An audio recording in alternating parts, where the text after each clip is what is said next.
Now, turn it up now. 1, 2, 3, let's get it now. Start your day with Mornings with Vernon on WBQP, Monday through Friday from 6:30 to 9 a.m. Watch on Channel 12 and listen on WBQP Radio on your phone, Alexa, or CarPlay. WBQP is your information station. It's Wednesday, Hump Day. Have a wonderful Wednesday with Morning with Vernon. It's time for Mornings with Vernon. Yeah. Yeah. Get up now. Come on now. Get up. For Mornings with Vernon. Get up now. Let's go. Get up now. Turn it up now. 1, 2, 3, let's get it now.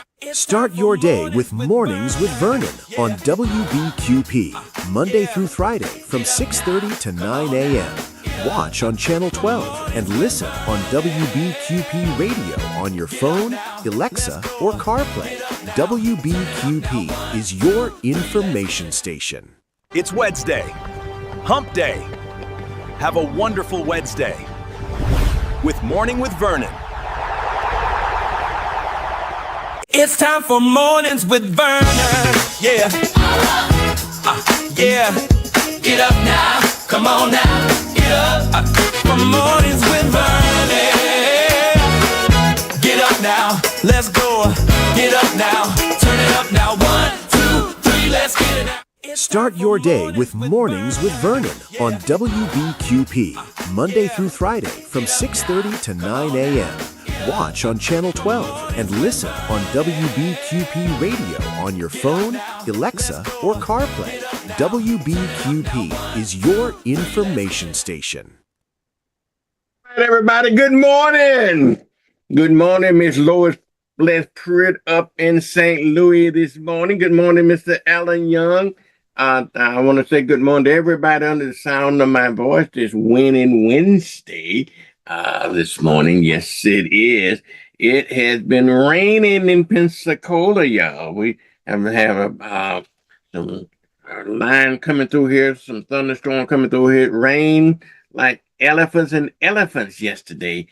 I don't know what happened to them cats and dogs, but it did. But yesterday it was raining. An elephant. We stand according to the weatherman, and we stand on a 90% chance of rain again today and tomorrow, and perhaps into Friday, y'all. And so we're gonna slack up a little bit on the weekend. They're gonna go down from about 90% chance of rain to about 70% chance of rain. Next week, though, we should dry out a little bit next week. So, but we complain when it's dry, and we complain when it's rain. So I guess that give us something to complain about. So and I guess the rain in the spring make the crop grow in the summer. Hell, I don't know. But anyway, I don't even know what they're saying about the rain in the spring up on the plain and all of that good stuff. What can I say? I just want to say good morning to everybody that's under the sound of my voice this morning. I sure do. Let's get into what we normally get into in the mornings, okay? First thing I want to tell you about is that, like I always tell everybody and every morning, okay? Everybody, every morning. I want y'all to know how to get the station, but better than that, I want y'all to refer people to us, okay? Tell everybody who we are and how they can get us on this station, okay? And when you're into social media, looking at us on social media, please like, subscribe, and share, if you will, whether you're on Facebook or YouTube or howsomever you get your Mornings with Vernon, okay? However you get that. So we definitely want to make sure that you're staying tuned with us this morning. I tell you what I want to do, though. We always talk about how to get the station, okay? I always want to talk about how to get the station. And if you don't know how to get it, we get it on on many different platforms. Okay, many different platforms. And I tell you, let me share with you the platforms that we get. I get put together a little video that will help me out in the morning time to save my breath. Okay. All right, y'all. Let's talk about how we can get Morning with Vernon on different platforms. Here's how you can watch and listen to WBQP, the voice of the Black community. Get us with an antenna on WBQP 12.1. Crystal clear. The station that cares. Go to Play Store and download the WBQP app on your phone, tablet, or watch. The voice of the Black community. WBQP TV streaming on Apple TV, Fire TV, Roku TV, and other streaming devices. You can get WBQP by downloading the phone app or typing RDO.2 WBQP in your browser. WBQP. You can find us on your favorite platforms. We are on Facebook, YouTube, Twitter, Instagram, the voice of the Black community. To watch WBQP on your computer, go to WBQPTV.com or go to Google and type in WBQP, the voice of the Black community. Get WBQP radio on your phone, Alexa, or CarPlay. Have your community station wherever you go.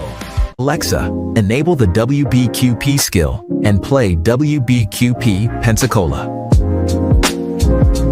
Listen to WBQP radio in your car on CarPlay or Android Auto while you're on the go. WBQP, the voice of the Black community, an information station that cares. WBQP, the station that cares. Now, go tell everybody how to watch and listen to WBQP.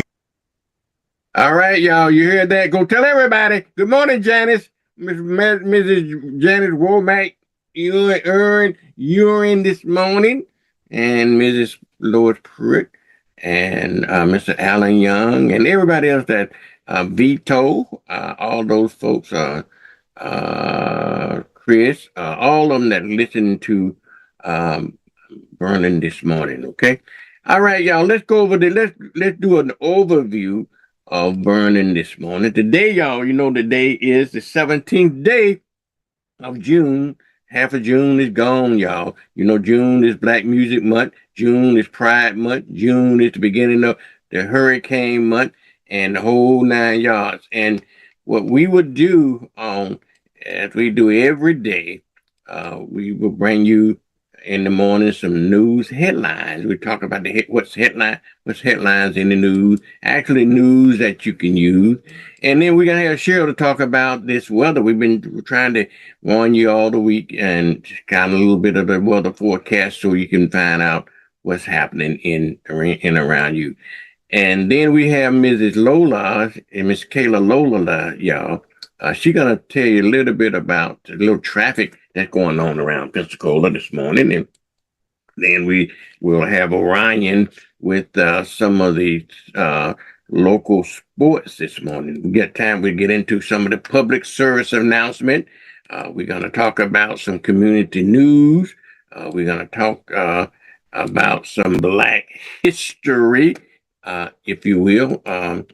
Because you only definitely talk about some Black history. At 7:30 time frame, we're going to be talking to Mr. Ellison Bennett, who I call Mr. Community, and he's going to have his take on what's happening in the local area. And at about 7:45, we're going to have Miss Jill Daggs, and she's going to be telling us what's inside Okaloosa County, and also she's reporting in for Santa Rosa County as well. Around the 8 o'clock time frame, y'all, we'll be talking to Mr. Charles D. Thornton, Sr. He's my guest host on Wednesday. And at 8:30, we'll be talking to David Williams. He is running for re-election of the Escambia County School Board. And hopefully we're going to have a little word of prayer this morning. with Dr. J.O. Gaston. And you can call him at any time. He has a prayer request line open, y'all, 850-698-0571. Give him a call because let him pray for you. Nothing serves him better for somebody to call him and just ask him for prayer. Please do that if you will, because he definitely got a prayer perspective for you. So, but just everybody that Morning with Vernon, just tune in every morning with Vernon from Monday through Fridays, okay? And they would get your coffee cup and everything, and just stay tuned to us this morning. All right, y'all. Not only that, now I'm going to be taking a quick commercial break, but when we come back this morning, I'm a little pissed this morning. We're talking about Black history and everything. They removed Chappie James' portrait from where it usually be, and we're gonna talk about that. I'm gonna talk about it this morning. I got it. In fact, you don't want to miss it. I found an interview that Chappie James gave probably 2 months before his death, maybe a month or so before his death. Okay, and in fact he gave that interview, I believe, on. You don't want to miss this. You just don't want to miss that. He gave that interview on January 21st, 1978. Okay, and he died on February 25th of 1978. Okay, and so he talks about his career, talked about his life, and even talked about his illness. But he didn't realize at that time that maybe it wasn't that serious as he thought it would have been. Okay, but at any rate, y'all, just stay tuned. I'll be right back after these messages here. Okay, It's time for Mornings with Vernon. Yeah. Yeah. Get up now. Come on now. Get up. For Mornings with Vernon. Get up now. Let's go. Get up now. Turn it up now. 1, 2, 3. Let's get it out. Navigating heart care can be challenging. Baptist makes it better with the latest treatments and innovations and the area's largest, most experienced heart team ready to create a care plan just for you. All when you need us most.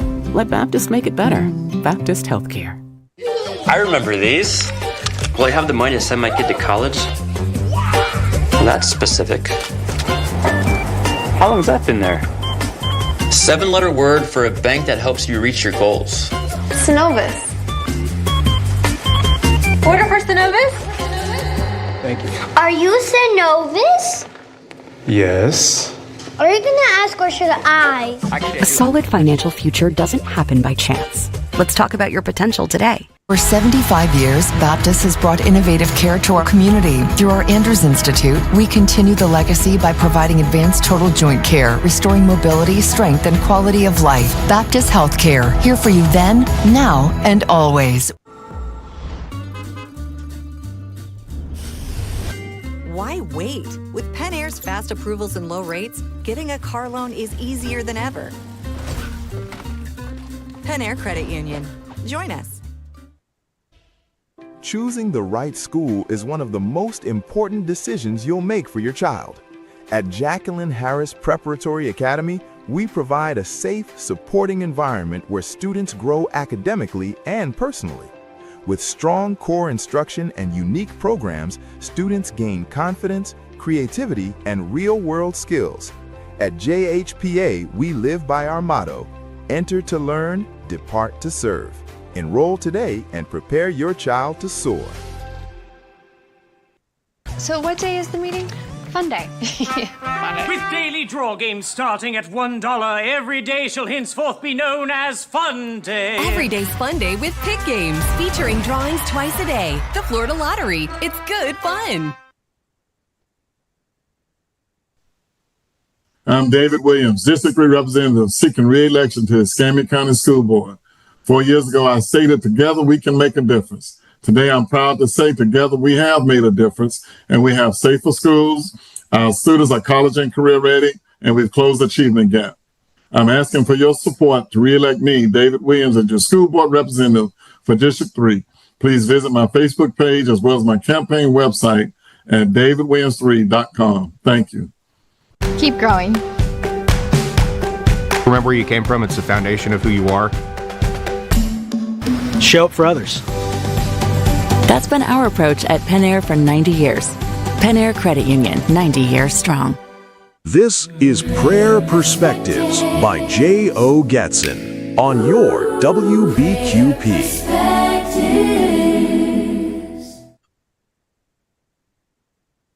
This is J.O. Gatson of Emmaus Baptist Church, Pensacola, and we come before you on this Wellness Wednesday. We thank God that our beds weren't our cooling boards this morning, but that He got us up in due time, due season. So we want to celebrate wellness on a Wednesday morning. If you will, pray with me. I can hear the words over the book of 3 John, where he says, "For I rejoice greatly when the brethren came." And Lord, as we pray, I can hear John saying, "Beloved, I wish above all things that thou mayest prosper in wealth and in health, and in health and in wellness." And so, dear God, this is our prayer this morning. This is Wellness Wednesday. This is a Wednesday where we find, or we project, or we pray, or we believe that everything is well with us. Not in just body, not in just spirit. But John said that he in the midst of his letter to the saints, he wanted us to prosper in wellness. So, Father God, this, as we pray this morning, this is our Wellness Wednesday. This is the morning that we pray for spiritual wellness, for prosperity wellness, for the wellness of our bodies, for the sanity of our minds, that everything concerning us and those that are connected with us are in the midst of wellness for this day. Lord, we love you for just bringing us forth into a new day called Wednesday. And Father God, this is our prayer. We pray that you oversee us throughout this day.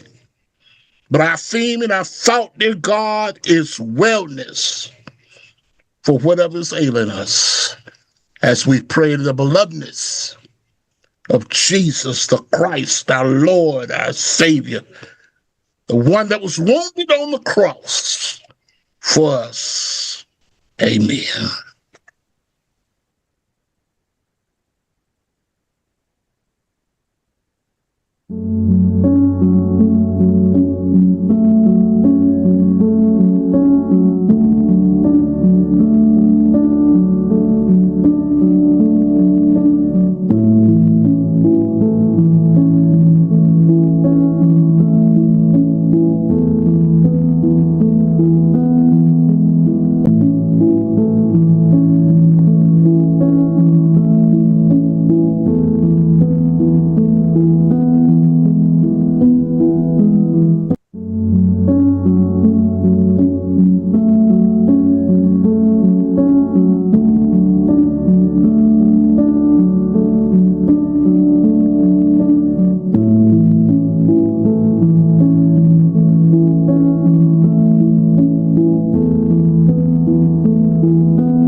Oh, uh, I'm Dr. Isaac Williams, and I'm running for School Board District 3. Our community is asking for change, and I agree. District 3 deserves change. District 3 deserves a representative who will listen, communicate, and stay connected to the community. Our students need every opportunity to succeed. Our teachers need support, and our community and parents need a voice. I've spent my time as a servant leader in the Marine Corps, as a pastor, as a community activist, and I'm prepared now to serve District 3 on day one. And I will be honored to earn your support and your vote on August 18th. God bless you. God keep you.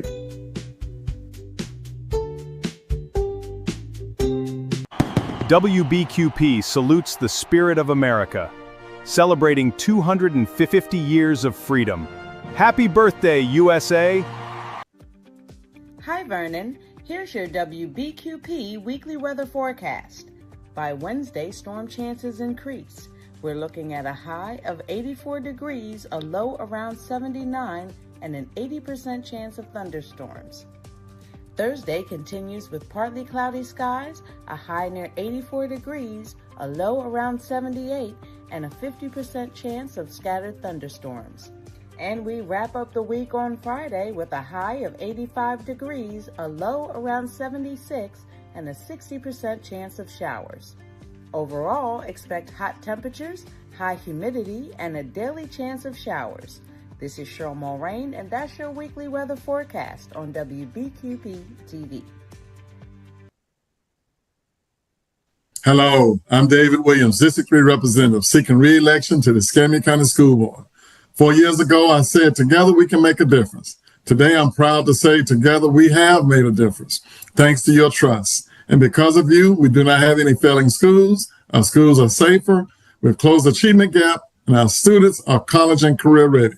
I'm asking for your support again to re-elect me so that we continue the work that we started 4 years ago. Please visit my website at davidwilliams3.com to learn more about my initiatives I have accomplished and the ones I will pursue over the next 4 years. Early voting is August 8th through the 15th, and the primary is August 18th. Your vote is essential to keeping our community moving forward. Thank you.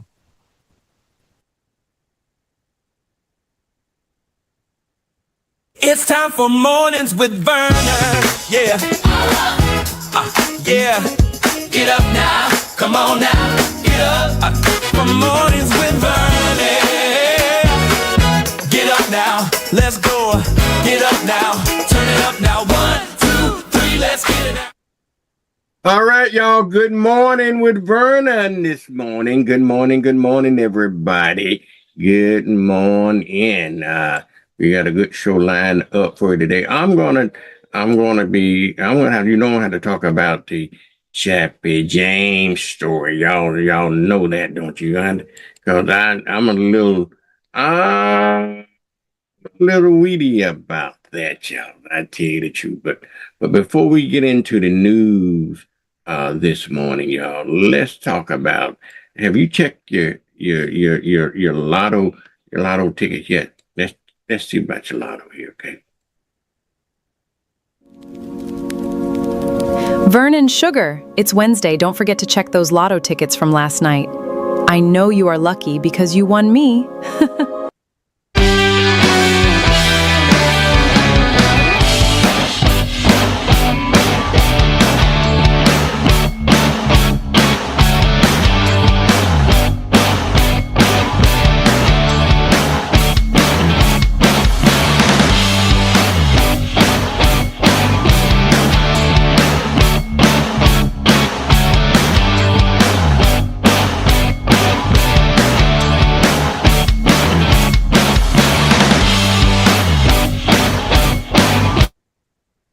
Alrighty, y'all. That's for your lottery, your lottery tickets there, okay?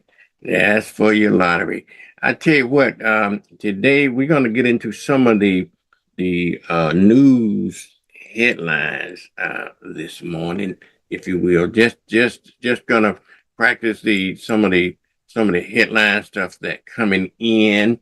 and everything for you this morning.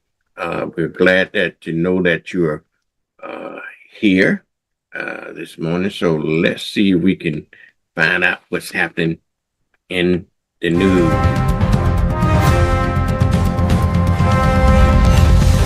Live from the WBQP News Desk, this is your headline news summary.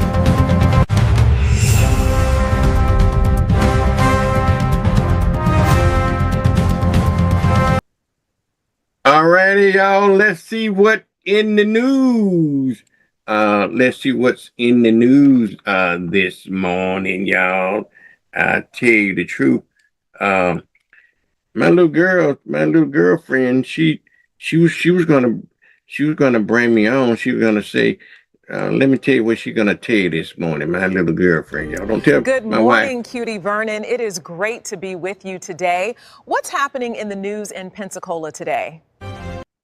Well, we got lots happening, sugar, y'all. That's my little newsy girlfriend this morning. She want to know what's happening in the news this morning. Well, we got a lot of stuff that's going on in the news, and this is the biggest thing that I wants to talk about in the news for the news headlines. I can tell you that this is one of the stories that I definitely want to talk about. It's the Chappie James story this morning. You know, they moved Chappie James' portrait from where it usually be in the White House, y'all. They did. They moved it where it usually be in the White House. And I tell you, the Pentagon and the Air Force giving a whole different answer about this, about what's happening, why they moved it. They saying that they moved it because of renovations, y'all. That's what they say. That's what they say. But the Atlantic reported that his portrait hung right outside of his normal place. I think it's inside quarter 4 in the Air Force Art Gallery. And they claim they had two different stories. Number one story they had about moving Chappie James' portrait was the fact that they first said it, well, we do that on a rotating basis and so forth. Okay, we rotate these portraits. That didn't really fly. And then somebody came back and said, well, what had happened is that we're doing some renovation. This is a part of an ongoing renovation. Well, the truth probably is because of this goddamn administration attack on black people. Okay, that's probably the truth. Is this excess and lightweight excess and removing anything that they deem DEI. If anybody's a damn DEI, they all DEIs. They're just cronies that handpicked, not qualified to do any damn thing but wreak havoc. Yeah, I'm pissed off about it. I want you to stay right around the 8 o'clock time frame, y'all. When I get time, I got a video I got to show you on Chappie James. Okay, Chappie James. I want to show you his last interview that he did before he died. He did it with a woman by the name of Jewel Robinson Shepherd, and he did this interview back in January of 1978. You know, he died in February 25th of 1978. So, but he did this interview on January 24th. So we're talking about 1 month after he did his last interview. He died. Okay, and he's supposed to have been, and he retired 5 days after that interview, but he died less than 30 days after he gave the interview. You got to see this interview. He opened up about his life and his career and everything. So you just stay tuned. You just stay tuned for that, okay? Really, you definitely don't want to miss that, okay? You definitely don't want to miss that interview. All right, well, let's go on to another story because I want to talk more about Chappie James later because I'm really concerned about that. All right, the next story here is, y'all, we're going to talk about is data centers, okay? Data centers around the country. Everybody, you know what I always say, y'all. I always say about We want the convenience of everything, but we don't want it in our backyard. Okay, that's what they're saying. I remember that. Y'all remember that when they start putting up cell towers all around the country and around community and everybody, how we don't want them towers in our backyard. We don't want this and we don't want that. But you love the damn convenience of the services that the cell phones provided. Well, these data centers, y'all, I don't know what I'm pro or con about it, but a lot of folks don't want them because they don't want them. These things are not in your backyard. These things are out in the middle of nowhere.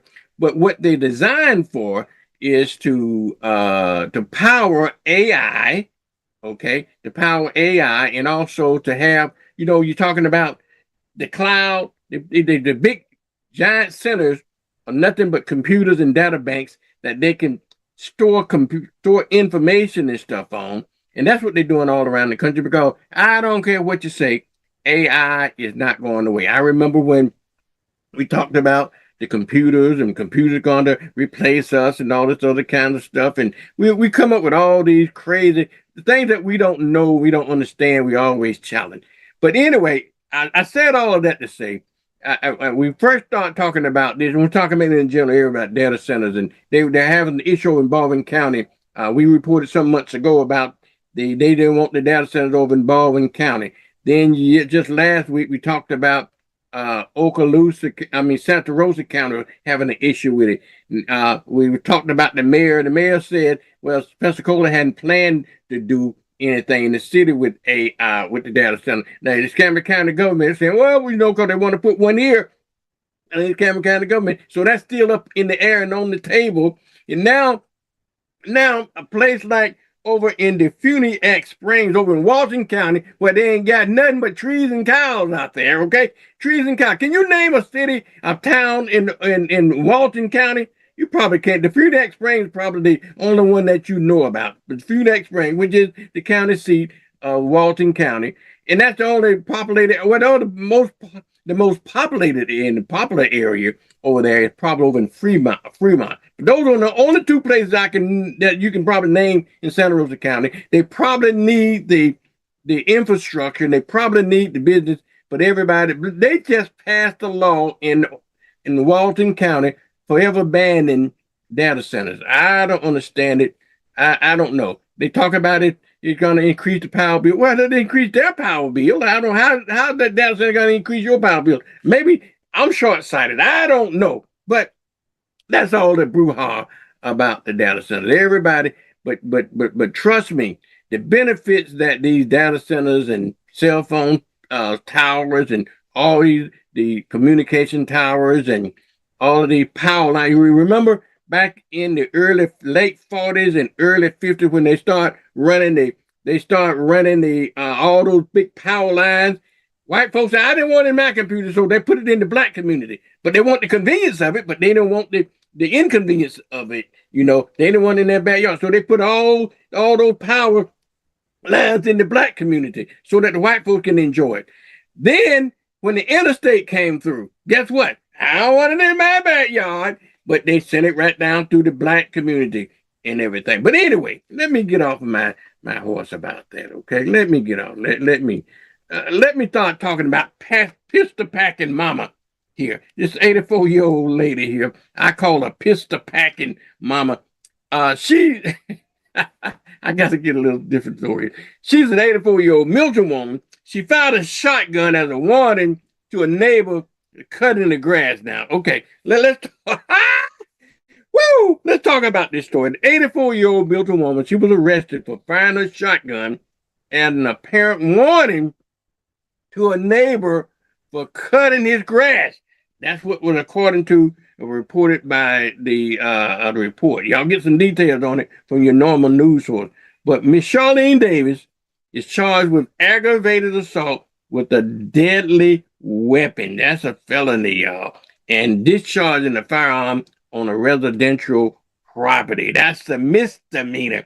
So they locked her old butt up around 8:30 last night in Milton. So it's interesting that you're going to hear a little more about the story. You said, well, what happened?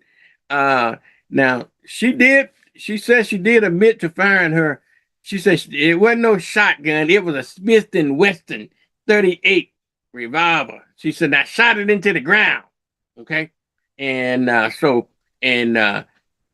the neighbor said that she did that to scare him, to scare the neighbor due to his ongoing noise issue with them, and when they trying to sleep. So she's out. She was released on a 55. Oh, she released on a $5,500 bond, y'all. So I called her pistol packing mama, grandmama, whatever you wanna call her. Okay.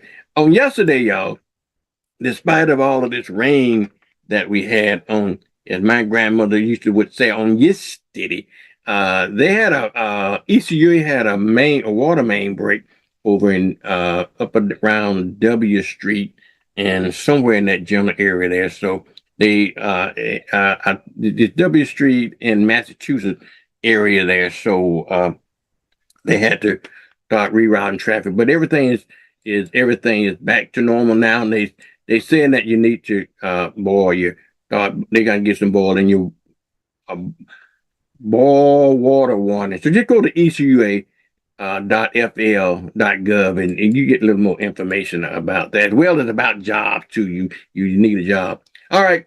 What about this poor fella here over in Santa Rosa County? He's a business owner over there, but he is charged, y'all. They charging him over there with illegal dumping over in the Blackwater State Forest there. 31-year-old Tyler Kobeck, he turned himself in to the Santa Rosa County Sheriff Office for a third-degree felon of dumping litter over in the Black Forest Reserve over there. And but he was released on a $2,500 bond. It is illegal to dump stuff into the forest, particularly Blackwater State Forest. So like I told you yesterday, we're talking about fish and wildlife folks and the park rangers. Yeah, they can arrest you, and they will arrest you if you're doing that. But because he was a business owner, they charged him with multiple instances of illegal commercial dumping. Okay, not only he used his pickup truck and his trailer to deposit several tons of debris into that dead end roadway and leaving leaving it there. So you can't do that. You got places that you can dump. There's places you can dump your debris. You can go to the landfill or whatever you need to do. But anyway, lesson learned, buddy. Lesson learned, buddy. Tell you that right now. All righty, y'all. The next story here, it goes to here in Escambia County when they had a town hall meeting here in Escambia County. And so the residents is pushing back on a $15 million garbage transfer. So go back to what I said earlier. Well, I don't want it in my backyard, but we want the convenience of it. This has happened over in my neck of the woods, over in Bellevue, Florida here, y'all, over in Bellevue. People saying that they don't want that transfer station in their neighborhood. So ECUA have already secured the funding to put a $15 million facility, but it is not a done deal. But the people in this area pushing back on it. So Commissioner Steve Stroberger is having to deal with the fallout because I guess that falls into his district and everything. So keep your eyes out on that. I don't want it in my backyard story, okay? I keep telling y'all. Let's move on to another story. Let's move on to a different story. FUBU. Y'all know about FUBU? 10 stadiums and games essential for the soccer season. This is stupid. This is a stupid story. But anyhow, the world is buzzing with soccer because of the FIFA, that same people that gave Donald Trump a beef prize. Trump is such a sucker. He couldn't win the International Peace Prize. And so for the folks to get him to suck up to him to get their way in the United States for the soccer Cup. They created a fictitious, phony FIFA Peace Prize Award and give it to that stupid ass Trump. And he thought he was doing the good thing. But anyway, the game's going on right now as we speak, and they have what they call a FUBU festival underway through mid-July, and during the games. If you're attending the soccer game at the stadium or heading towards a watch party, you definitely want to have one of these. These are one of the 10 essentials they say to prepare yourself to do that. These FUBU things. Anyway, I thought I'd just throw that one in. Jimmy Kimmel, that's my boy. That's my boy because he put Trump down every night, and so I agree with him. So I like to look at Jimmy Kimmel. They trying to get him again. Everything he say and do, he can't make no big joke about the orange man. Okay, they hollering at him now because he made a joke about and that's what comedians do. Comedians make jokes. What in the hell they think he's doing? You go up there and anyhow. One of those y'all see that spectacle we had on the White House the other day, right? That spectacle that we had at the White House called a UFF fight and all that other kind of stuff. And y'all heard about the drone. They filed an issue that people going to have drone to come in and do some things, but they did. The FBI. Surprisingly, they was on the job with somebody leading like Cash Patel, which surprised me. But that's a testament of the professionalism and professional folks at the FBI. They still going to they'll do their job despite all this crazy politicking that's going on with this administration. But Jimmy, one of the fighters, I guess, announced, I accidentally introduced the first lady called Melania Ivanka. Ivanka is Trump's daughter, okay? And he accidentally said, when he introduced her as the first lady Ivanka, when he meant to say the first lady Melania. So Jimmy Kimmel made a joke about it, and Jimmy Kimmel said when he heard that, he said his joke was, hell, I guess somebody's birthday wish really came true. Now, the issue with that is they consider that an incest joke. Well, even if it was an incest joke, it was Donald Trump is at the expense of Donald Trump, because as sick as he is, and the reason, if you didn't get the joke about what he said, what Jimmy Kimmel said was, I guess somebody's birthday wish came true when he announced her as the first lady Ivanka. Well, the reason for that, y'all, and the reason he's getting the backlash about that is because of Donald Trump himself. Donald Trump himself made some weird, but that's the hypocrisy of the whole thing. If anybody going to get put down, should have been Donald Trump. He the one that said that if Ivanka wasn't my daughter, I'd be dating her and everything. Talking about dating his own daughter. How sick can that be? But then when somebody makes a joke about it, somehow in their world, it's even sicker. Bullshit. But anyhow, he can't. They're after Jimmy Kimmel. Jimmy, they're gonna find something on you, buddy. I hate to tell you, and I love you, just like they did Stephen Colbert. CBS just gave in to Trump because they wanted their way. It's all about money. And my daddy said, and he said, son, I don't know about the next world, but money run this world. So CBS has been bought and paid for by the Trump administration. You can see that. First thing, Jimmy Kimmel, Stephen Colbert went. Now 60 Minutes, because he didn't like the 60-minute interview and stuff like that. 60 Minutes is gone and stuff like that. He's not quite gone, but it's got one leg in the grave and the other no banana peel, because that damn Trump don't like it. But anyway, that's he neither here or there. It is here and it is there. But Judy, also Jimmy Kimmel made a joke about Rudy a whole month before Rudy Tootie, Rudy Judy, Rudy Pootie, Rudy, whatever his name is, Giuliani got sick but anyway, Jimmy Kimmel had made a joke about him, and he said something about Judy, because we hadn't heard from Rudy Giuliani in a while. And he said, I guess he rose from the grave. And then a few days later, Giuliani was admitted to the hospital. And so folks kind of pushed back on Kimmel, saying that he was making fun of the sick, well, which Trump does all the damn time, but they don't say anything about his. But anyhow, but Kimball's response was, I guess I got sacked of the building. Maybe I'm Miss Cleo, because I would have I predicted that, I guess, when I said that he rose from the grave, and just ironically that he went. Anyhow, Jimmy, I like you. Keep doing what you're doing, but you got one foot in the grave and the other on the banana peel too. I hate to tell you. But anyway, y'all, let's go on to some weather stuff. You know, we're going through some good hot. I mean, some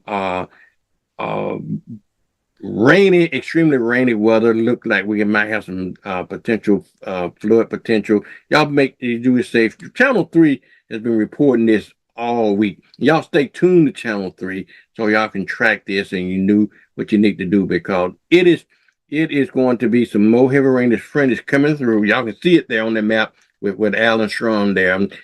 Yeah, I'm pushing another station news because that's where I get my news from. I look at Channel 3 News. I looked at ABC News, and I look at NBC. I get my news story from the news. So if you want the details, don't go to the news. But anyway, the weather is news as well, so we're tracking it. But I don't care. As long as we're safe. It maybe you're not looking at it this morning, but check it out. Okay, check it out, because we are having some inclement weather, and it is serious weather as well. All righty, y'all. Let me move on to another story here. This story is dealing with Santa Rosa County.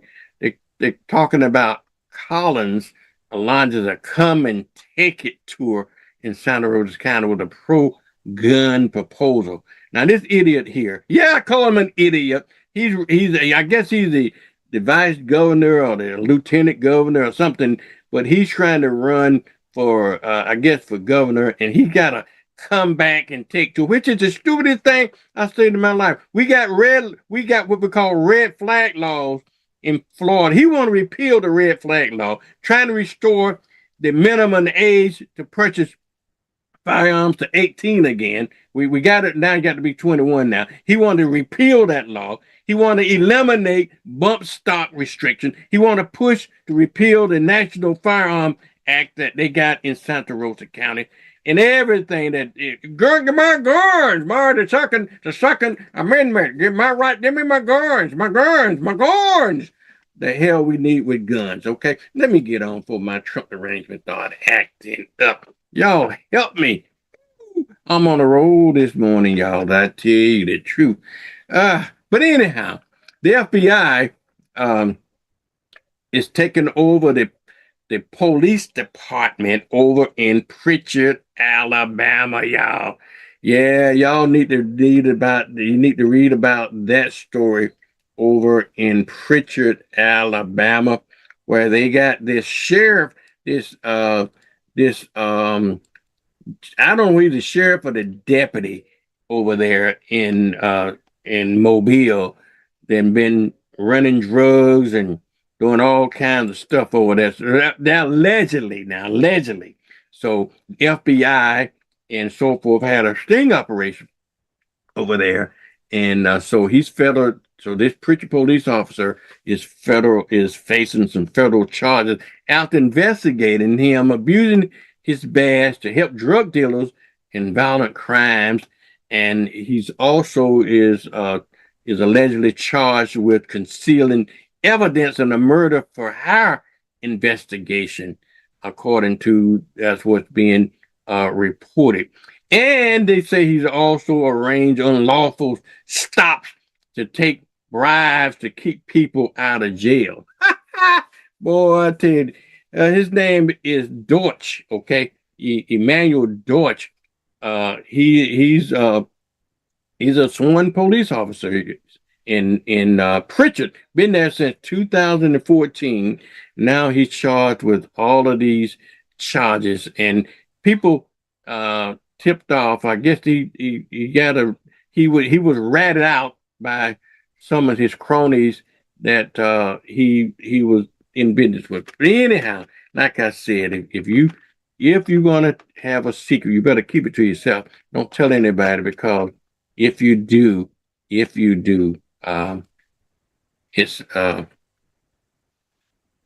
it's going to get out. Okay.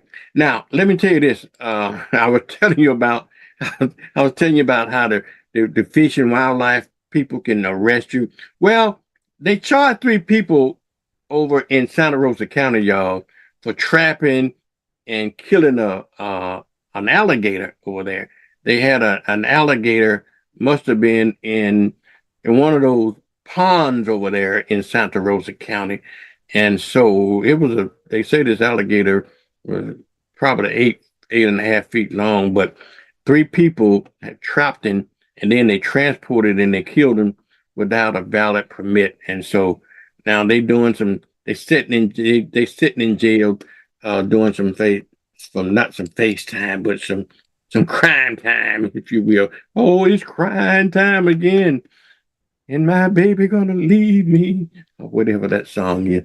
It ain't prime time, it's crying time, and it's jail time. That's what I think. But anyway, let's move on to Holly Navarre over here. I'm not gonna spend much time on this story here, but they over there want to raise us firefighters' pay in a referendum. What you call it? Referendum? A referendum over there. And I'm all for getting people paid for what they do, particularly first responders and teachers and so forth. They definitely deserve to be paid. Y'all remember a couple of weeks ago when we had that heavy rain might have been the last part of or last week, well, up in Century, up near Century there in McDavid, where they had where the rain washed the road away up there on Highway 29. They had to close Highway 29 for a while. And on West Burgess Road, Bogus Road. Well, now they have fixed that, and they are returning traffic through there. So now people don't have to go all the way around the world to get to go across the street over there. Okay.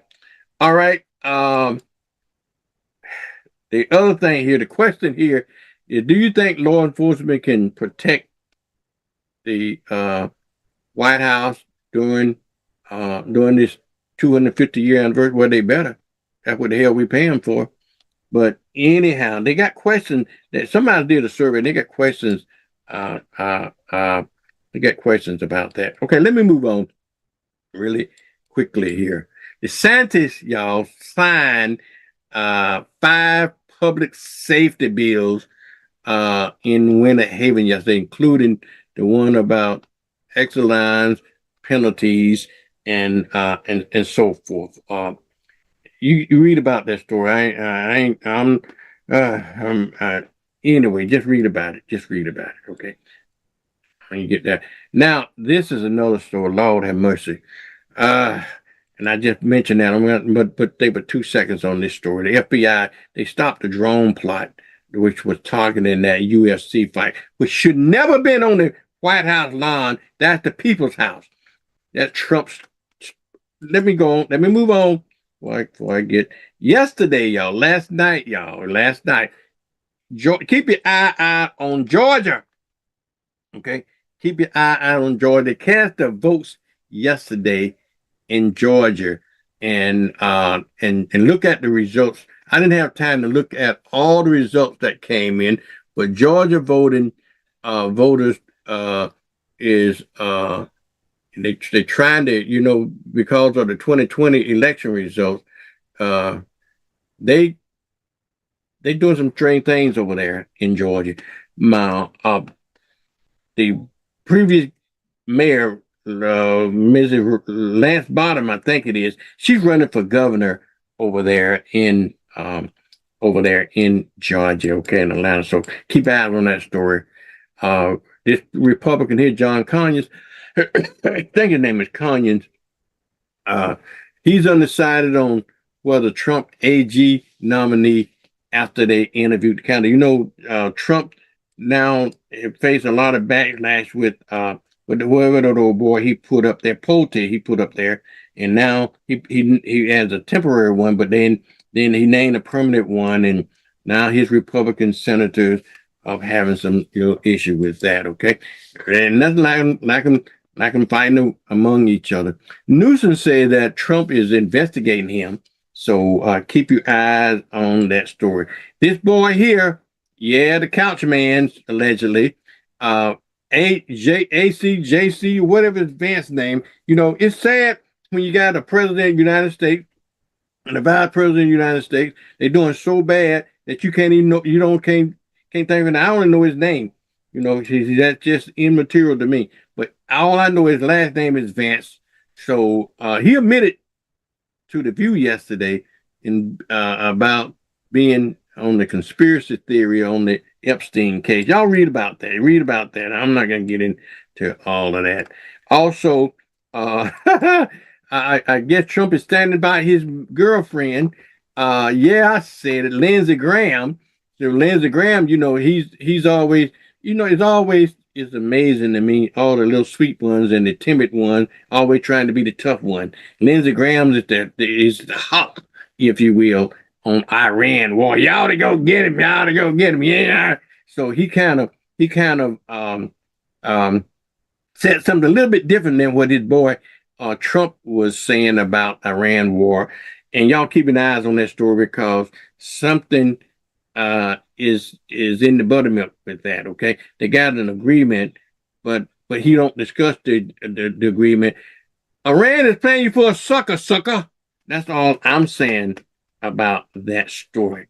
Okay, that's all I'm saying about that story. All right, y'all. There's a lot of other stuff that are in the news that I'm not gonna have time to really get into it, but some of the other major stories that we didn't have time to talk about, like that B-2, that B-52 bomber that crashed on Edward Air Force Base and why it crashed. We didn't have time to talk about that little black child that was swept out to sea. Her and her family was standing on the shore side, and the wave came in and swept them out to sea. And so the child drowned it as a result of it and everything. And we won't talk, we didn't have time to talk about Trump over there in the world acting a fool like he usually do, but he won't discuss the details of that so-called memorandum that he got. We didn't have time to talk about all that 15 million, talking about fraud, waste, and abuse. Where's Elon Musk now? If you want to find some fraud, waste, and abuse, just stay at the White House. You can see it.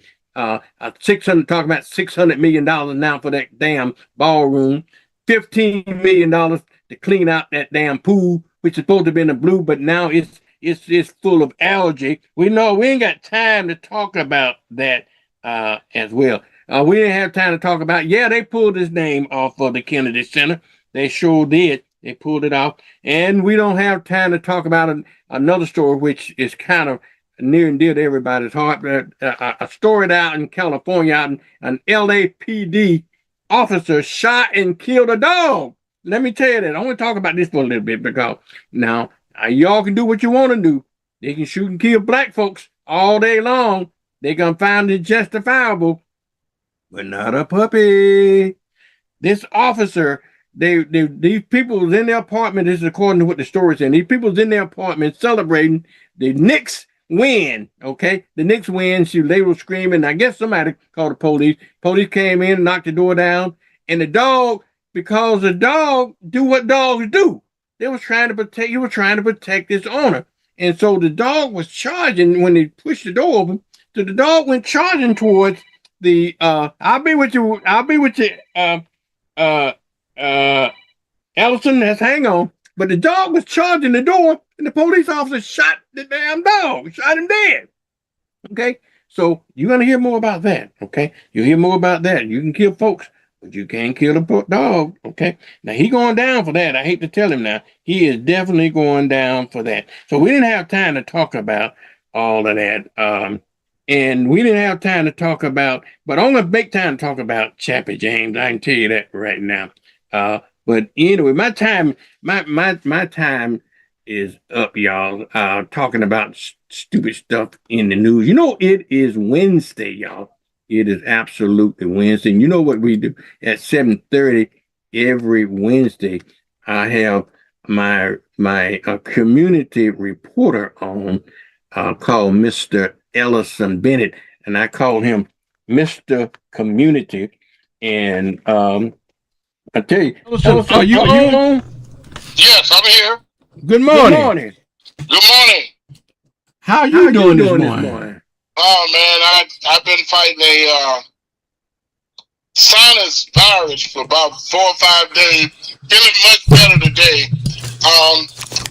Vernon, you know, I wanted to address some issues that's going on in our community. Our voting population need to be very, very careful. Research the person you're going to vote for. And by all means, please vote. Research the person you're going to vote for. Don't vote for a person just because someone told you to vote for them. I take a lot of people to the polls to vote, and I never tell them who to vote for. I just encourage them to vote, and I hope they have researched the person they're going to vote for. Just wanted to say that. Now, Trump is still a lying, evil, racist con man. Look at the reflecting pool in Washington, D.C. All these years, he decided to have it painted blue, and look what Mother Nature did. Turned it green with algae. So now they can say it's going to cost about $60 million or whatever to get all the algae out and do whatever else. This guy, I want people to understand something. The national debt will be so high whenever he leave office, it's going to be unreal. The national debt. I hope people understand what I'm saying.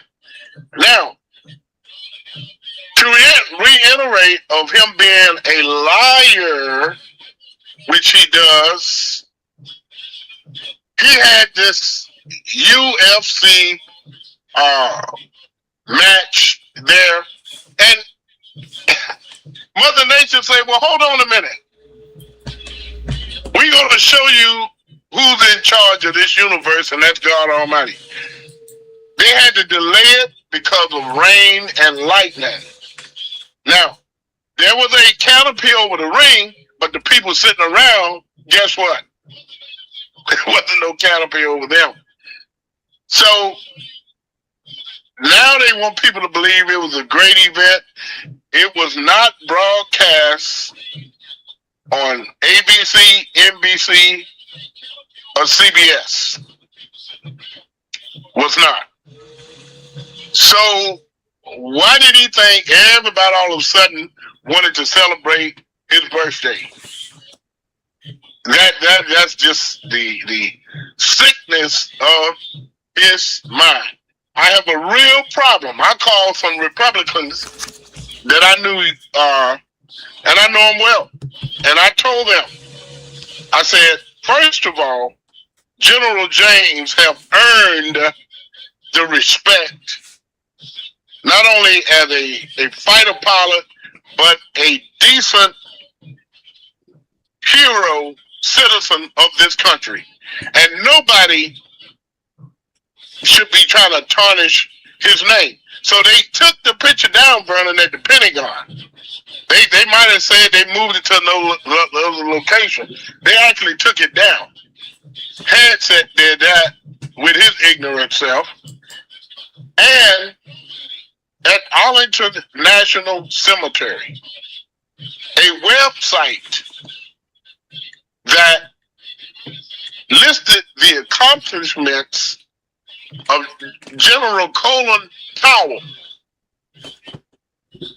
They took that down at Arlington. Now, his body is still there, but on the website, VIPs, if you will, and everybody's a VIP to me that fought and served in any war, but listing the accomplishments of Colin Powell was taken down.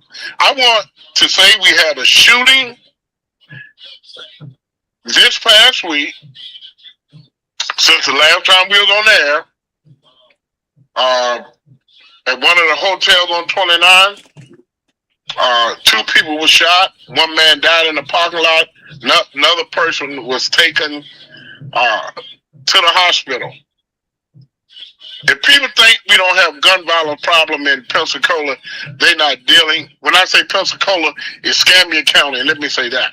They're not dealing with reality, because we know that people are still killing people here. Not at the rate as they're doing in Chicago, Detroit, but we live here.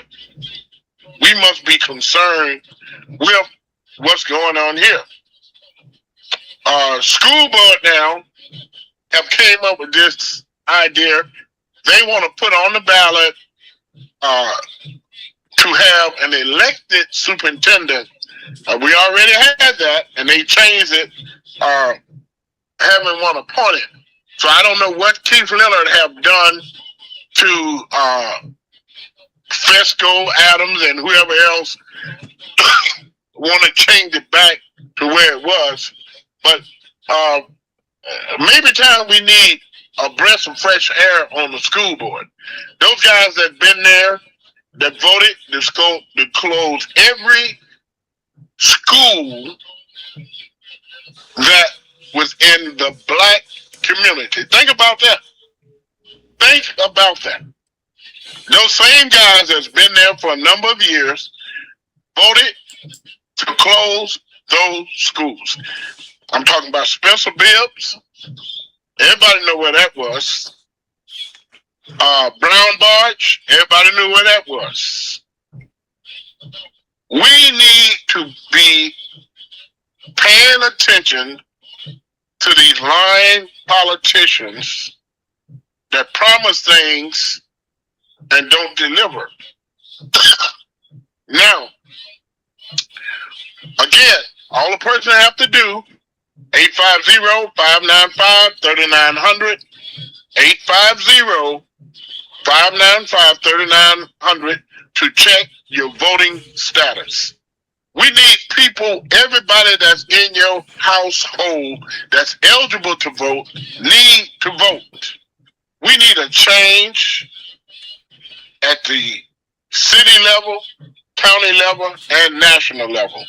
Because the nonsense that's coming out of this White House with this person that want to be a king, a dictator, a Gestapo, whatever you want it to be, is hurting working people.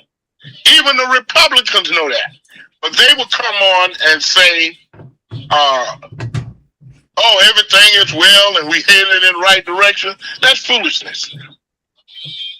For a sitting president to address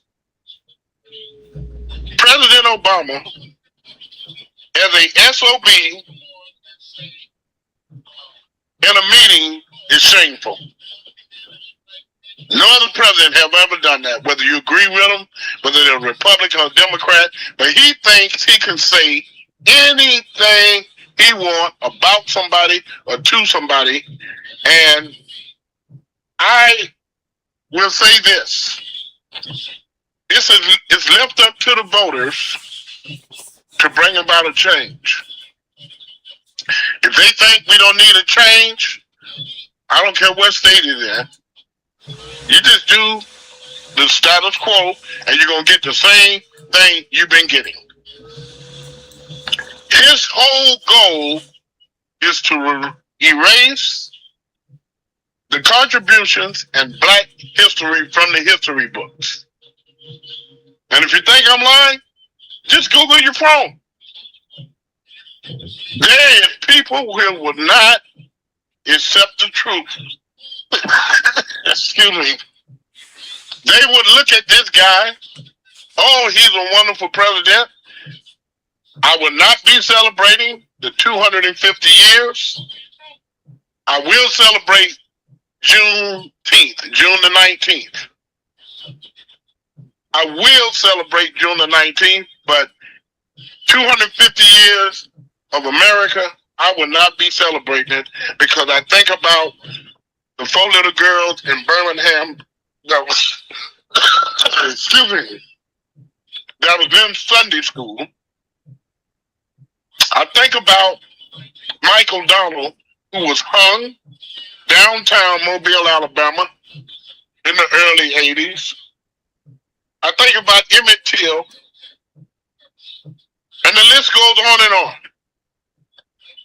So if people want to celebrate the 250 years, certainly they have a right to do it. But I don't want nobody telling me that I have to do it because I'm not going to do it. I think Donald Trump is the worst human being to ever serve as president of the United States. That is my opinion.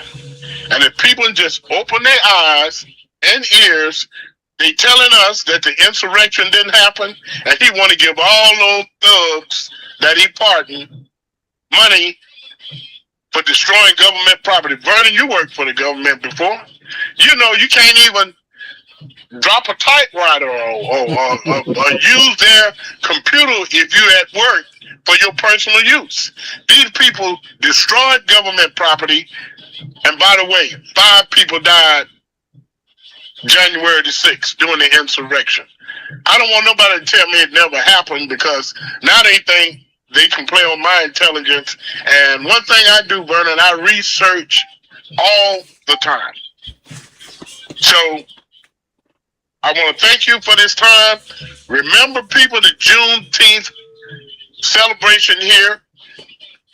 If you don't know where the location is, go to Main Street, and you're almost adjacent to it was a fish market or something across the street from it. But if you go to Main and B or C, you'll see it because all the streets are going to be blocked off around Adoration of New Beginning. Want to thank Troy for sponsoring this. Everybody know who Troy is. He's been active in our community for many years. We need our black clergy to stand up for something. They're not talking about the violence. They're not talking about the way that people are being treated in this country, in this city, in this county. Where is the true leadership of Escambia County? Vernon, I thank you so much for this time. All righty. Thank you, Ellison. Y'all, I got Mrs. Jill Daggs coming up here. Let me play her intro.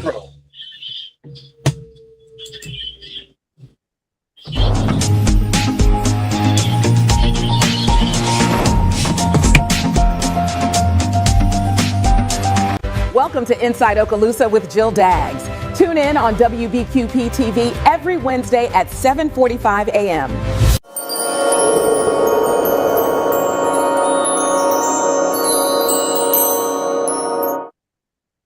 Good morning, Jill Daggs. Good morning, Vernon. How are you? Who's our listening audience? It's so great to be here. It is a beautiful day, whether you have rain or not. It's a beautiful day. And yeah, Jill, I was telling everybody, we complain when it's rain. We complain when it's hot. We complain when it's dry. But it all works out in the wash. If my grandma said, it all works out in the wash. So I'm glad it's raining. I'm glad it's dry. I'm glad it's hot. I'm glad it's cold. I'm glad it's snowing. But it's God's work. He knows what he's doing. He does. And sometimes that is hard to accept. And then other times, if we really think about it, often, Vernon, I'm like, I wish I could fix this, and I wish I could fix this. And then I think about all the things I think I just myself should fix. And I'm like, oh, I'm so glad that we have a great God who he takes care of all of this. Because I can't imagine with the little things. I mean, we're talking about Escambia, Okaloosa, Santa Rosa County, and he's talking about the whole freaking world, every second of the world, not just when we think about it, but all the time. So amazing. Hard to let him have everything. I know we often, or at least I do, I can talk about me. I often, Vernon, give it all to God. I do it all the time. And then I go back and I take a few things because I think he needs some help. And then I realize he really never, ever needed my help. What he needed me to do is do the work on earth that I'm supposed to be doing in those things that are outside of our control, which there are a lot, that we're supposed to give it to him and let him do what he does. And so, especially in the times that we're in now, having your faith is important. And even for those who might not believe in the amazing God that is there waiting for you this moment, you just have to say, here I am. Even for those who don't believe that, you still have faith because you get up every morning, you decide to do something, even if that's just open your eyes or just to go get a cup of coffee. You have faith in the fact that you'll be able, that the floor is not going to give out, that the bed's going to hold you, that you can get in your car and drive to wherever, that you'll see somebody, I hope, every day that you encounter people, that somebody gives you a smile, that encouragement that we often need, just to feel like it's not so bad. I often will be out and people are like, do you need help? Do you need this? Do you need that? And I'm like, you know what? There are still good people that care about other people, and they don't care what you look like and what your economic status is. They just care. And so we really need to get back to that in our counties. I don't know that we can change the state of Florida. I'm not sure that we can change the states of America because I no longer think they're united. But what we can do is we can take our community, Escambia County, Santa Rosa, Okaloosa County, and we can purposely decide to do better, to be different, to help, to smile, to care, and to step outside of, I often think people think that they live in a square or a circle. And I don't believe that that's what we are. I've always believed that God made us puzzle pieces. That means you have a part of you that's supposed to interconnect and a part of you that's supposed to exconnect. So if you have the puzzle piece has a little thing that's sticking out, looks about like this, that means you're exconnect. And then you have another place that looks open where the piece is supposed to go, that you're inconnect. And it's the connections. It's understanding that although in a portion of your puzzle piece you might be fine, are your neighbors on your right, your left, your community, your kids, your family, your teachers, your first responders, just everybody, are they okay? And until we all connect those pieces and do the work we're supposed to do, then we're going to be in a difficult space. And politics is local. And so Ellison always leaves us with that powerful, powerful hold people accountable. And I do believe he's right. We do need our faith-based leadership to take a stand and speak up about, because whatever their faith is and however they're teaching it, it should be that this isn't right. And here's what you can do. And it can be as simple, Vernon, I'm fine with just go vote. Get educated, go vote. I don't care if they tell them who to vote for or what to vote for. Some people feel stronger that they should. I'm not sure that I would require that. I'd love it, but I don't think I would require it. I would much rather all the faith-based leadership across all three counties to say, you know what? Go to the different things. Yes. Okay, I'm just going to interrupt you for 1 minute. Saying, I hear you say this a lot, and I hear people say this a lot about and I heard Ellison even saying that, just go vote. I don't care who you vote for. I have to push back on that a little bit. I do care who you vote for, okay? And, and let me tell you why I say that, because I think voting, a lot of folks are uninformed when it comes to voting. They can vote against their own interests, and they can vote the wrong way. And I want to give you a case in point, okay, with my grandchild, my grandbaby, okay? I put a lot of effort in making sure that my grandbaby was eligible to vote. Okay. And then I gave her the autonomy of, okay, baby, now you need to be informed. So when you vote, who you gonna vote for? And she said she's gonna vote for Trump. And I went the hell off. I said, no, you're not. And I said, why you want to vote for Trump? Because he gave us a stimulus check. I said, crap, I'm not fattening frog for snakes. I'm not spending all this time getting you prepared to vote and for you to be voting the wrong way. Okay. Now, people that did vote the wrong way, realizing that they did vote it wrong, maybe they should have been a little educated. So I do care. So maybe that's just me, but I think we should encourage people to vote for their best interest. Okay, but I hear the greater point. I hear the greater point, but I do think some people do need to be educated. I think that's the key, though. I think when I'm saying make sure you go vote, if you heard me, I said get educated, because just going in there and saying, okay, I'm going to check boxes, my friend said I should vote for whoever or whatever, and you don't understand the impact to you first and your family and then your community. Like, we have to take that extra step.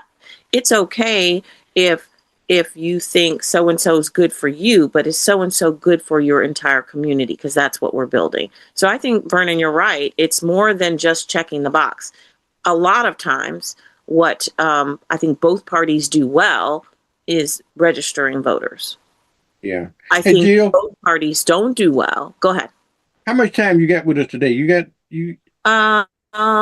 Yeah, I can stay. So you're good. Okay, good. Well, really don't want you to stay. I want you to get your Okaloosa report. I want to do a piece on Chappie James. I know you heard the controversy about them moving Chappie James' portrait and stuff like that. I came across an interview that is one of the very last interviews that Chappie James gave before he died. And just to show you how great of a man this man is, I want to share that interview. And when you finish your piece, and then we'll talk about it on what's happening. Go ahead and talk about that, and then we get into the Chappie James thing. Go ahead and tell me what's going on in Okaloosa County, and also inside Okaloosa County. And what you got anything on this camp, Santa Rosa as well? I do a little bit, just a little bit. They're supposed to give me information and they don't. So for Okaloosa, of course, this weekend, starting Friday, is Juneteenth. We have one of the largest Juneteenth celebrations in our area, and in the state is this Friday in Crestview at the city council. No, wrong place. Sorry, at the community center on Commerce Drive, right by the library, across from the high school. It starts at 10 and it goes till 6, and they do a reenactment of Juneteenth and what it means. And it's so very powerful and educational. We give a shout out to our mayor in Crestview, Mayor Witten. He comes every single year. He is the first mayor in our areas across the 3 counties who gave his entire city of Crestview is off and paid for Juneteenth. He really he's just an amazing man. And that would be one of the things, he's not a Democrat, but he still cares about everybody. And he gets it. Can we get him on one day on this show, the morning show? I'd like to talk to him. Get on, yeah. He, if you have a ribbon cutting or if you have a new organization, he comes and he does a video with you, Vernon. He doesn't care as long as it's for the community and you're building up Crestview. He'll come and he'll say, he can't endorse whatever, but he'll say, you have to come out. This is a new organization, a new place in Crestview. Tell us about it. And then you get to tell about it. And he said, okay, so this is Mayor Winton from Crestview saying, don't forget to check this place out. He really, really gets it. And he's everywhere. He's not just in Crestview. I was at an event in Fort Walton. He was there. At an event in Niceville. He was there. He's everywhere. That is what your elected officials should be doing for you. Absolutely. We have Juneteenth on Friday. And that is the traditional one that has been going on. I think this is their 5th year, and people come from all across the states of America to come to this. It's that big. They have thousands of people that walk through.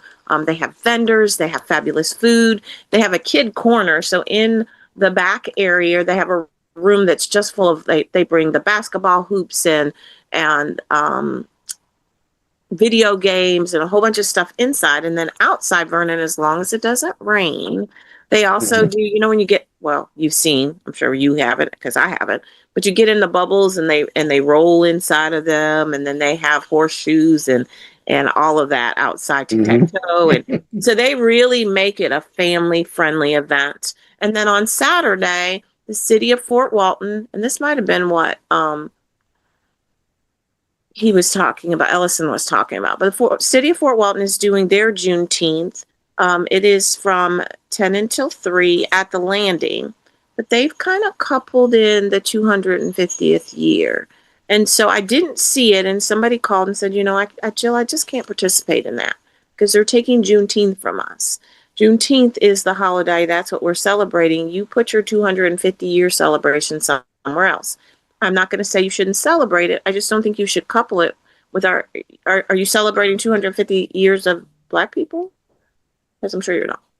But that being said, it's on Saturday at the landing. And then also Santa Rosa County. So this is what I do have on Main Street on Saturday starting at 10 o'clock. They're doing their Juneteenth celebration. They block the roads off. They have a block party. It goes all day. So there is plenty for you to do from Escambia, Santa Rosa to Okaloosa this weekend. And then, of course, on Sunday, it is Father's Day to all of the fathers. Oh, is it really? It is Father's Day. It is Father's Day. Wow. Okay. And so to all of our fathers, to all of our mentors, to all of those people who step in the gap, to the uncles, the grandfathers, the best friends, you know, that kind of, you know, I was a single parent for a while, and I had really strong men friends that stepped in, and my children were able to understand what is it to be a good, solid male figure. And so to all of you, we truly say thank you. This is a day to celebrate you. We celebrate fathers. So if this is my son, he's like, Mom, we celebrate Mother's Day and Father's Day every day, which is true. But on this special day, this Sunday, we just, you know, wrap our arms around you. We lift you up in prayer. We tell you, don't give up. Our men are needed. We're needed in the families. We're needed in society. We need you to vote. You are critical to the puzzle piece. And if your puzzle piece is not played, if it's not executed, if it's not utilized, then the puzzle's never complete. Yeah. Well, let's hope the weather going to incorporate, because there's going to be 90% chance rain early morning, but it reduces down to about 40%, about 11, 12 o'clock.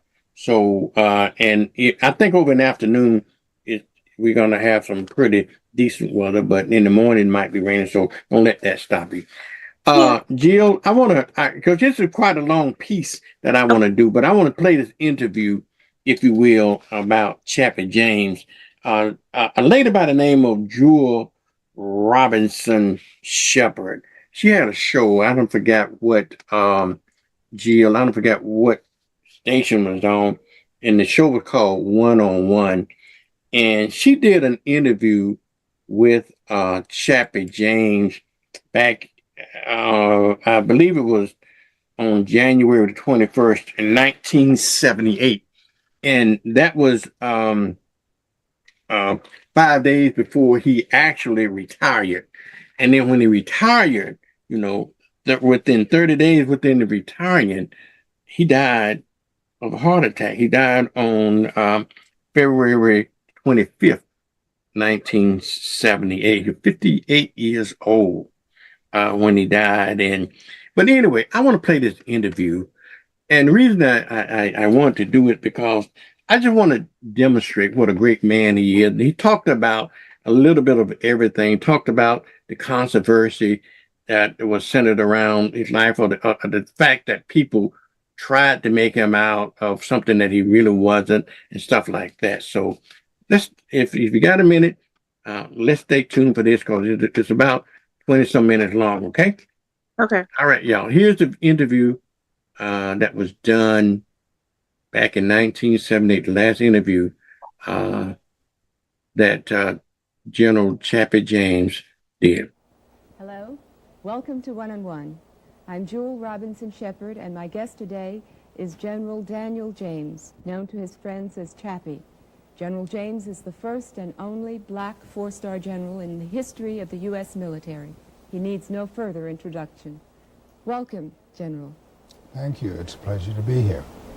General, after 35 years of service in the Air Force, you are retiring on the 26th of January, I believe.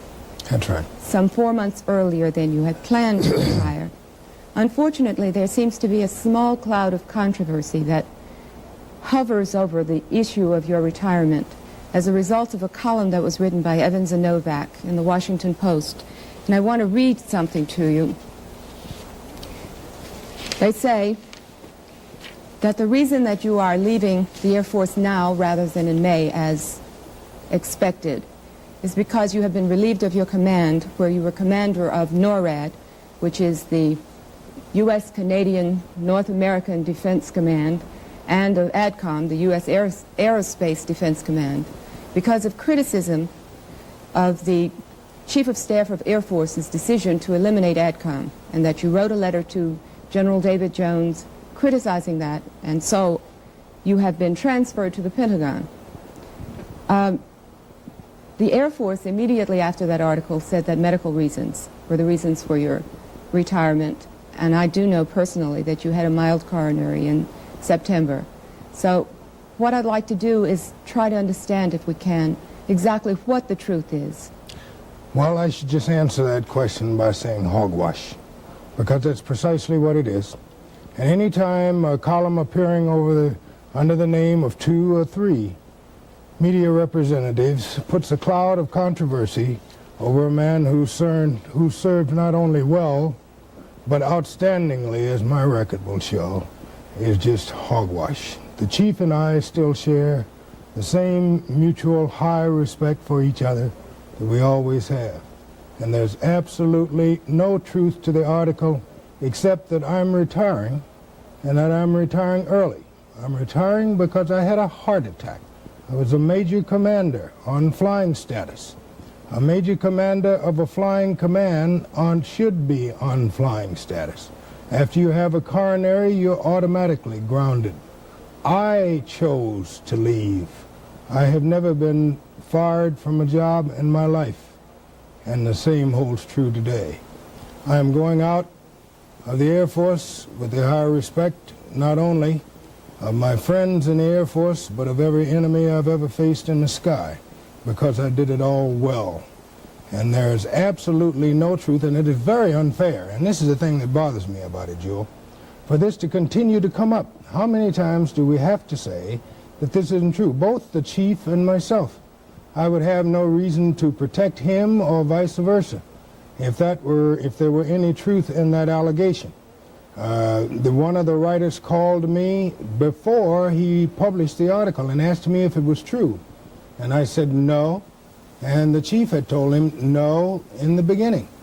The Chief of Staff flew out to officiate at the change of command ceremony. And he did that personally in some of the worst weather he's ever flown in.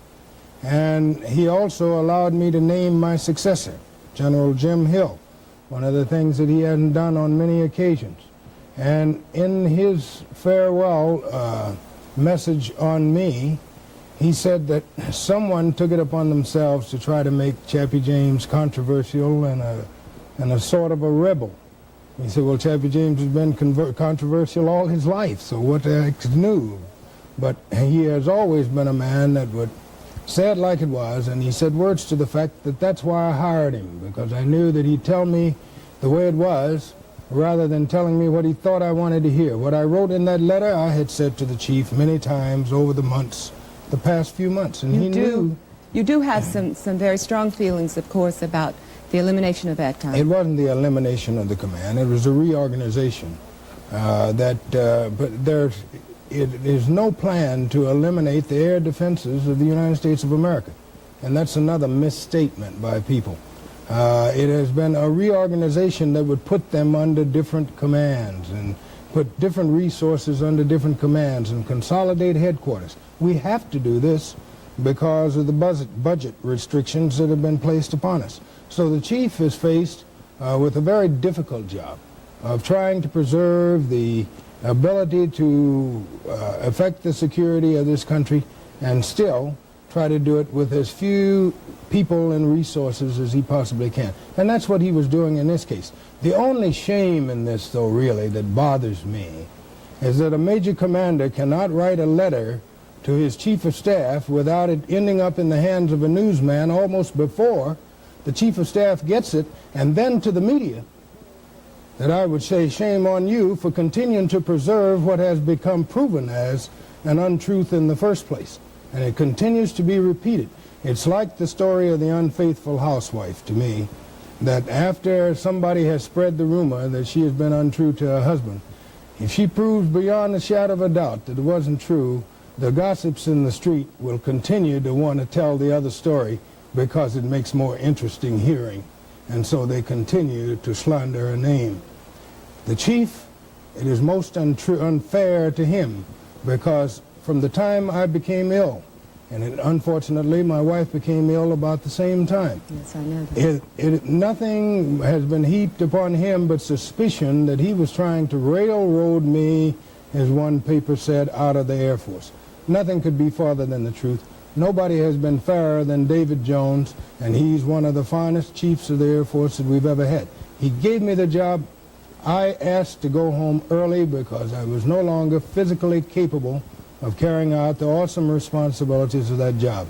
A 4-month difference, and I named my successor, and he's carrying on in the same tradition that other chiefs of NORAD had.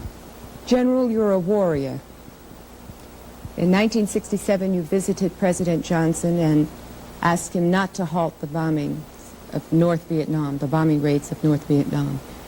Yet you do say on many occasions how much you desire peace. I'm curious because many people say that surgeons are trained to operate on patients, and if they don't practice surgery, of course, they don't get to practice their profession, and that therefore warriors need war in order to practice their professions. How do you react to that kind of thought, that kind of statement? First of all, I don't know very much about surgery, but I do know warfare, and I am a warrior. Now we're getting into truisms and facts. I was in the midst of a war at that time, and you don't prosecute a war by backing away from the target. I was speaking as a military man. If it's still a matter for diplomacy and negotiation, you stay in the negotiating role. But I firmly believed at that time, and I believe yet, that once you turn it over to the military, then you get the heck out of the way and let the military prosecute the war. That is, if you want to win it. And you shouldn't get into it if you don't want to win it. And that was my feeling at the time. That's my feeling now. The North Vietnamese never chose to come to the peace table at all until we started bombing North Vietnam. And that's what a lot of people forget. We forget very easily. And it wasn't us that went back on the terms of the agreement that were worked out and the protocols that were worked out by Mr. Kissinger and his team with the North Vietnamese. It was the North Vietnamese.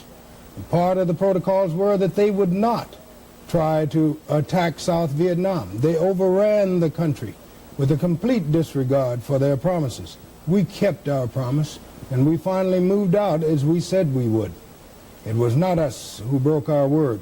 And I believe that if we had pressed the attack early in the war and put on the kind of pressure that our military machine is capable of doing, there never would have been the sad ending to Vietnam that came with the people who spoke with forked tongues, the North Vietnamese. In view of all of that, how do you feel now about détente, about the junking of the B-1 bomber, for example, about our apparent de-escalation of military priorities in this country? You're talking about several different things, one of which is the ballpark in the ballpark of the State Department, and not in the military. Again, speaking strictly from a military point of view, the three main pillars in any fabric of lasting peace happen to be strength, partnership, and the willingness to negotiate. And that includes all of us in the government, both the military and the diplomats. And without that first pillar, the pillar of strength, the other two crumble in the dust, because nobody wants to be partners with a weakling. And we cannot bargain effectively in the halls of international diplomacy from a position of weakness. And so we can't say that we will never fight again, no matter what the cost. We will say that we don't want to study war no more, but don't tread on us, as our predecessors said, the forefathers of our country, who said that we shall remain free and independent. Now, when you're talking about detente or any of the other words you want to use, the goal and the prospect that you're looking for is a lasting and a quality peace. We are not here as military men to fight the wars. Really, our ultimate objective is to keep the peace, to have the kind of strength that nobody would dare attack us, and with the kind of warning that our Air Defense Command and NORAD can afford. Anybody in his right mind would be crazy to try to attack us, because we can retaliate in such a way that would levy a price on him that would make it a very poor decision. And this is the stature that we have to maintain. Now, there are people who come out with the very many solutions of guns versus butter, and we can take all that money we've got in defense and put it into welfare. When you're running around shouting freedom now and peace now, you got to have a place to be free and peaceful in. Well, this is ours right here in the United States of America. And in no place as valuable as this are you going to be able to maintain that peace and freedom if you don't have the strength that must protect it if all else fails. Certainly, we'll sit down and we will diploom with anybody with our diplomats that cares to engage in negotiations. However, they must remember that if all else fails, we will maintain the sovereignty of the skies over this country and the peace and the security of our entire country, no matter what the cost. And as long as everybody understands that, then they know that you have to put a price tag on it. And who's going to pay for it? The American people through their gross national product. And it isn't a question of either or. We can have the social programs that we must have. We can sure also have the strength that we must have in our military forces, because our gross national product affords the means for us to have both. It's up to our Chief of Staff, the President, our Commander-in-Chief, the President of the United States, and the Congress of the United States to work out the ways in which we will distribute the wealth of this country so that we can have both. The strength to protect it and the means to preserve the affluency of all of the people therein and the rights thereof. I want to turn to your personal career. You've had a very illustrious military career. 101 missions over Korea, 78 missions over North Vietnam, successful negotiations of withdrawal of troops from Libya, which the State Department termed a very ticklish diplomatic situation that you were very helpful in negotiating. You helped to successfully defend an unpopular Vietnamese war when you were the Deputy Assistant Secretary of Defense, I believe, for Public Affairs. You paid your dues. You have been cited, for example, and I want to quote to you, as being the only U.S. military officer with emergency authority to deploy nuclear weapons without presidential approval, and as such, one of the most powerful men of any color in and out of the military. You've paid your dues and you've earned your stars, but there's still a lot of people, mostly white, who say that you're a token, who say that you were promoted because you're black. How do you react to that? First of all, I'd like to dispute your premise. The people who have said that I have heard say that have been mostly black. And they're non-achievers who try to find something other than the ability to say why another black achieves, and want to say that it's because of your color. And they don't go back and recount the record that you just recounted. And I want young black people. They're doing a lot of harm to the young black on the hot sidewalks of a ghetto who wants to find a way out of there without going through the jailhouse door. And I think that the most important role I play, and people like me in all fields, is to provide a role model for them, other than that of Superfly or some other undesirable character that might lead them to that jail door, and that would show to them the kind of way that through service to their country and through opportunities that are present now that were not present when I was coming up on Alkanee Street, that they can escape the ghetto and they can perform a valuable service to their country and they can be remembered for their good works and they will be rewarded. And not get so busy practicing your right to dissent that you forget your responsibility to contribute. And you prosper in proportion as you contribute to this great nation here. And don't let anybody tell you to abdicate your citizenship in this country, to go anywhere else looking for equality and a better life.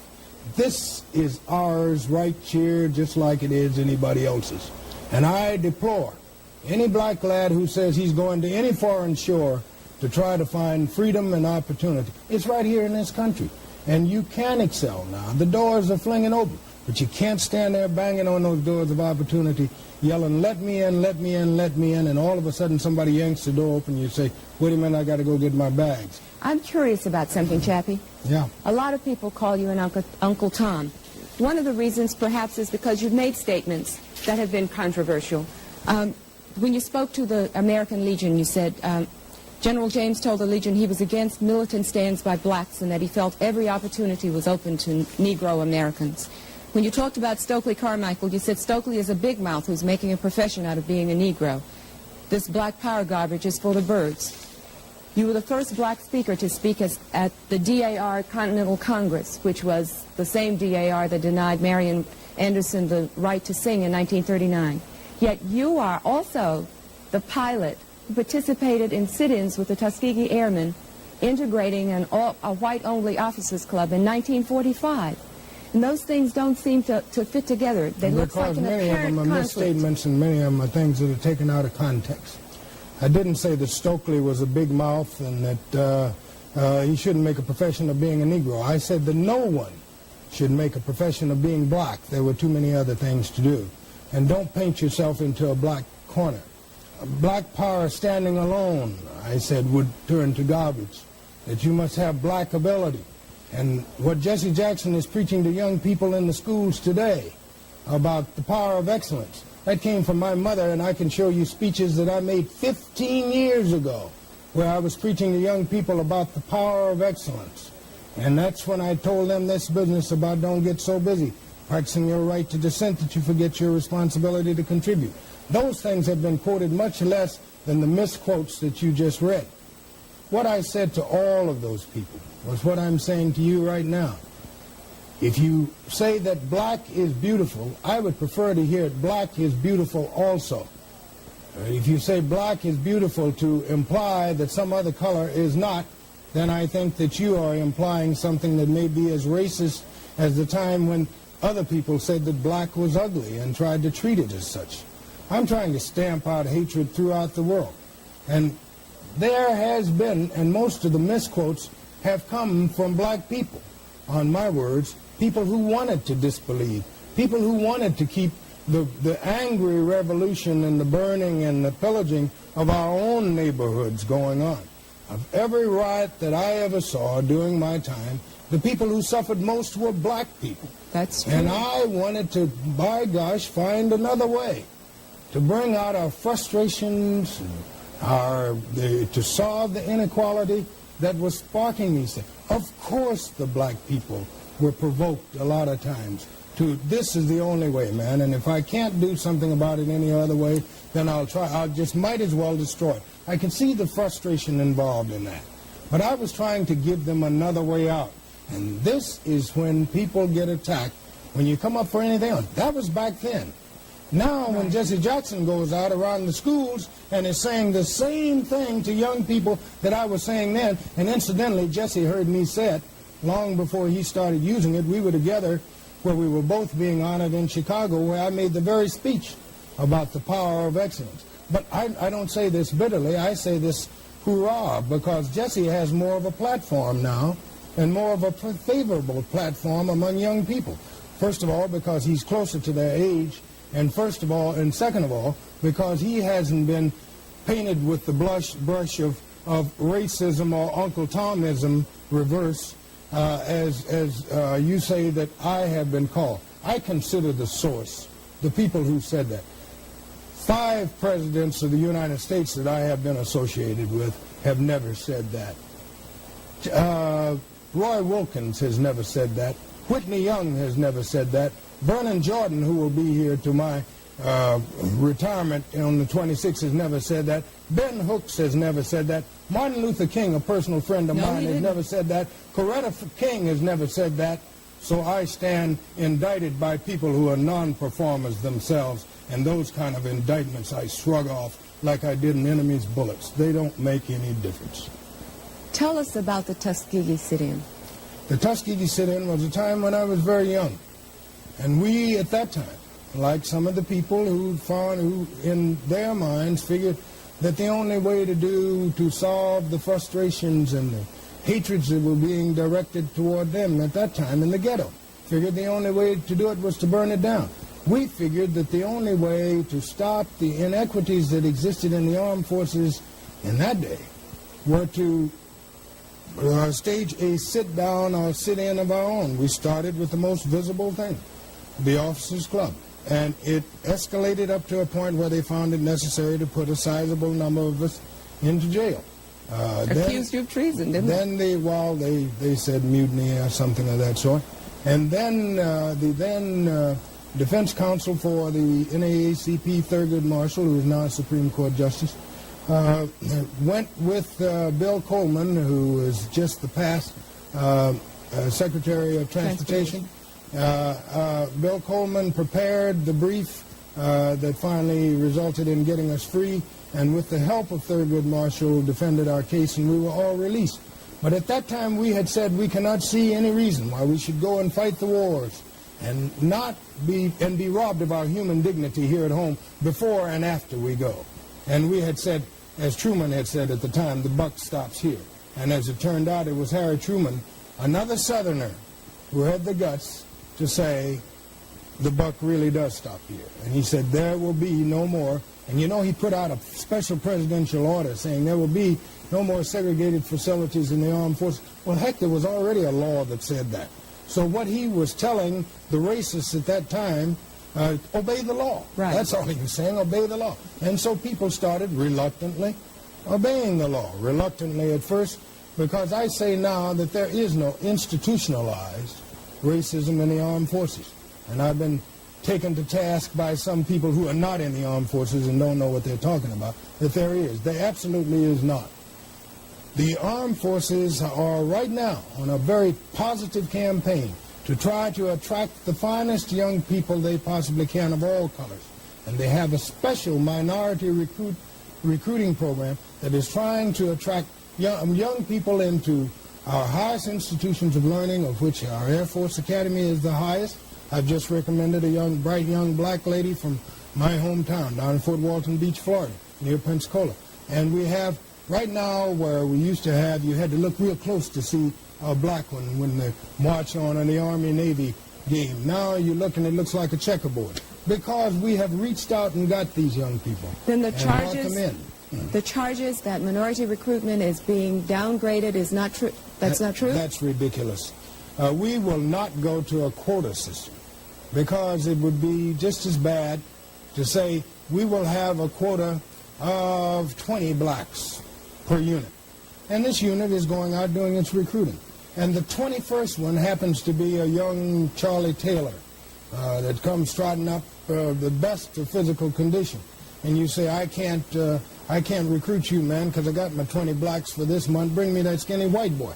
And we don't want a quota. We want to say that we want fighting men for the United States Armed Forces, Americans, no matter what their creed or color or racial or ethnic origin.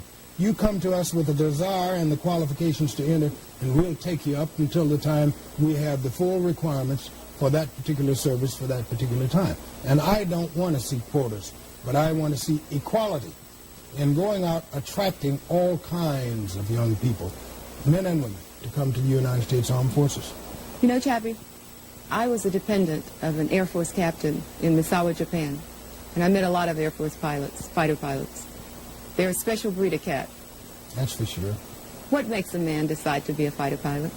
Well, first of all, I think, contrary to popular opinion, fighter pilots are made, not born.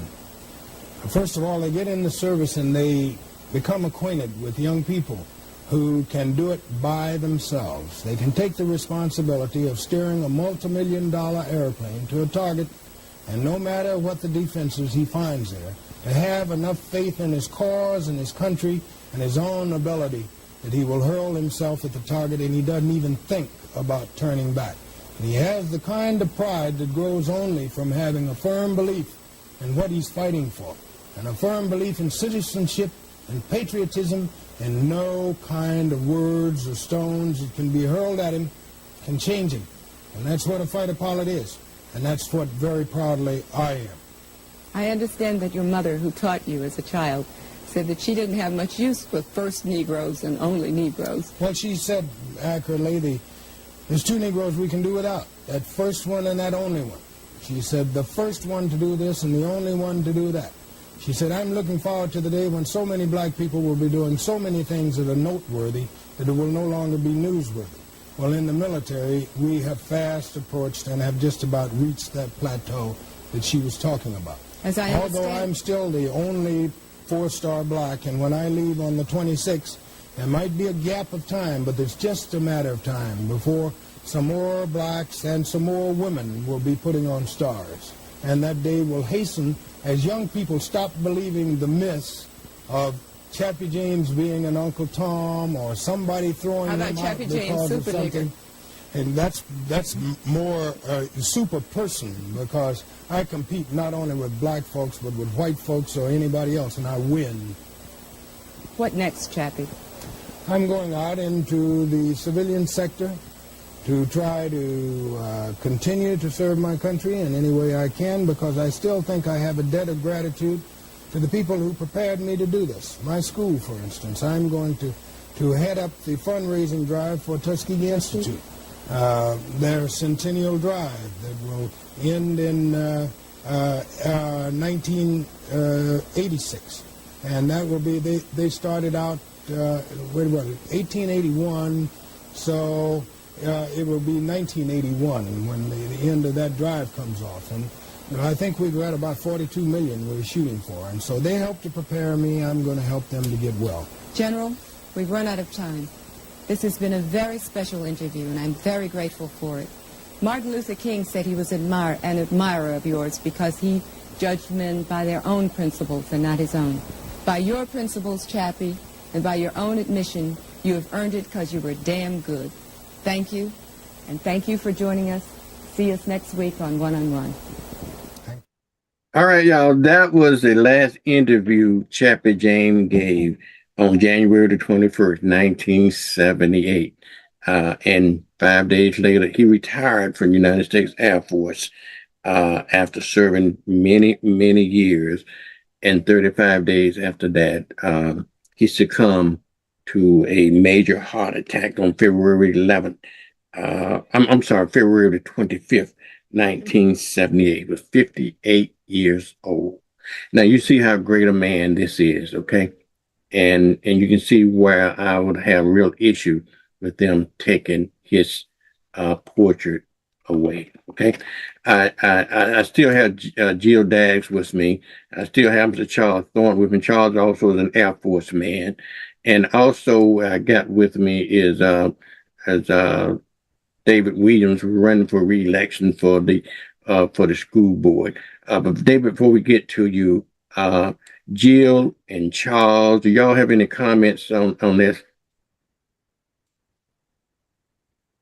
Hold on, Charles. Your mic is off, Charles. Very your powerful. Mic is okay. There you go. There you go. All right. Powerful interview. I'm going to have to pull it up and watch it again. I thank you for showing it. I never seen that one before. Yeah, that was absolutely a powerful interview, and in fact, if I'm not mistaken, it was his very last interview as well, Charles. So. And you can see where he set the record straight, you know, and the lady that did the interview, you know, my hat's off to her. That was a great interview. I had to play that, and when this nonsense about them removing his portrait, it just got me incensed, but I just want folks just to understand how great of a man he really was. So that's Jill. You got any comments on that? So for me, I absolutely agree. What a great interview. And we were just talking about how important it is for us to be educated. And so I'm listening to information that I didn't know a lot of what he was saying. And so I thank you for playing it, and I hope others will pull it up. I also really like the realness. Like, she didn't hold anything back, but it wasn't like in today's interviews in politics where they're twisting and turning. She just said what she heard, and he hit it dead on. There was no twisting. We didn't do the you guys will understand this, the duck and dive or the twist and turn or the reiterate. He hit it right. Just leaving interviews because the questions he didn't like, but go ahead. Yeah, he just, here you go. If that's what they said, this is the answer. And they're wrong, and this is the answer. And so, Vernon, you always share information that's needed. And I think it was perfect timing. And although all of us had our time slots, I think we all appreciate that we have to do something. We have to remember our history, and we have to preserve it. And so, absolutely. So thank you, David. You got any comments on Chaplain Jane's interview? Yes, I appreciate you showing that. My oldest brother was a Vietnam veteran. I had two other brothers that did 25 plus years in the military, and then my father knew Chappie James and grew up during the same era with him. So I've always heard stories about Chappie and how powerful he was, and so I got a chance to see it this morning, and he was truly a powerful man. Absolutely. I'm just in awe. I was just really incensed, about the fact that they would remove his portrait from the Pentagon.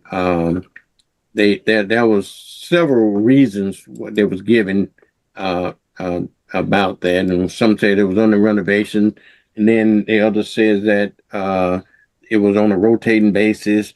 But regardless of the fact, I think that his portrait deserved a permanent place there in the White House. I did a little research on it, and there's several other places in the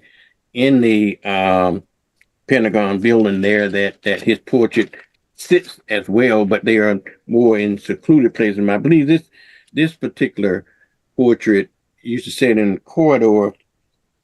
I think it was corridor 4 or 6, but it was a prominent corridor where a lot of traffic came through, and I think it was corridor 4 in the Air Force Art Gallery. And it is reported that his portrait was moved to the Tuskegee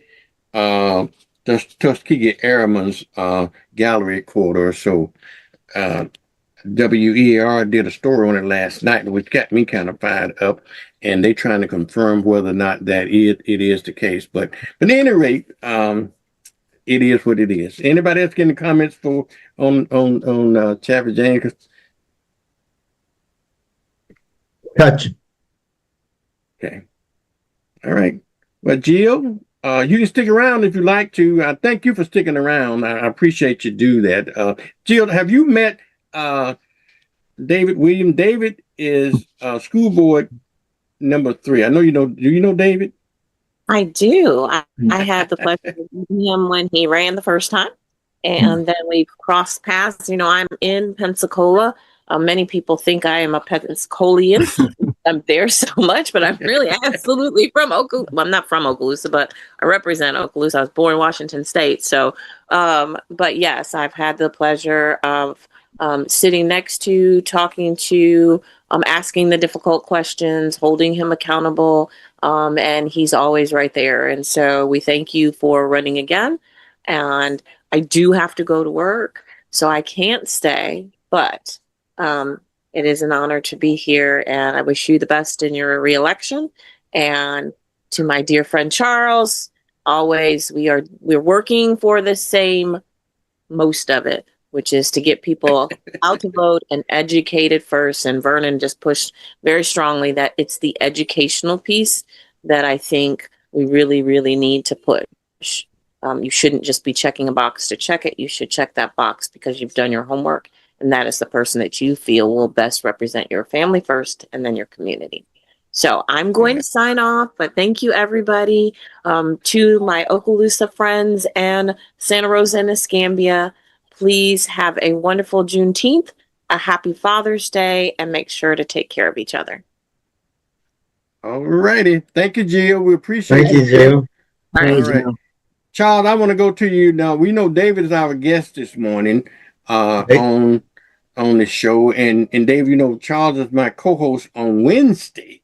Yes. And so David, as you know, David is running for re-election for school board. And so, Charles, I'm going to turn it over to you and David for a second here and talk about school board. David, you got it.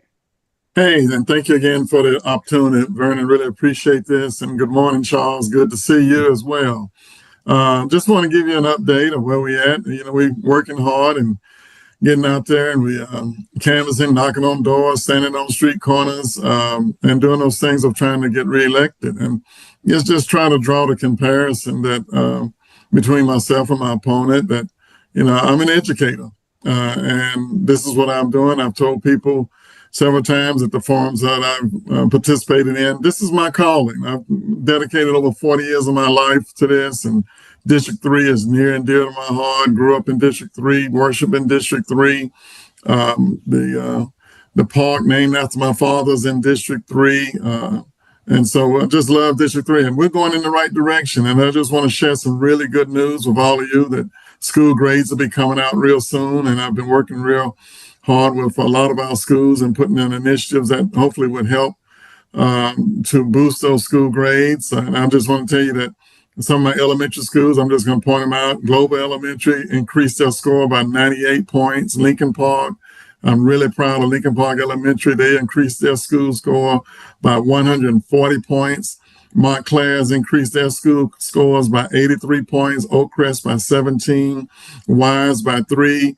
Pensacola High School by 11, and West Florida Tech about 37. So we're expecting when school grades come out at the end of June that we're going to really see some really good progress, and it's all because we've just been working really hard with our schools, putting initiatives in that help the wraparound services that we've been able to provide, because I'm on several boards in the county, and we've been able to direct a lot of those funds myself, and Commissioner May and Larry Williams and the ECUA been working closely together to make sure the needs of District 3 is being met. And so those wraparound services and initiatives that we put in place has had a great effect on our school grades. And that's what it's about. That's why I'm in this race.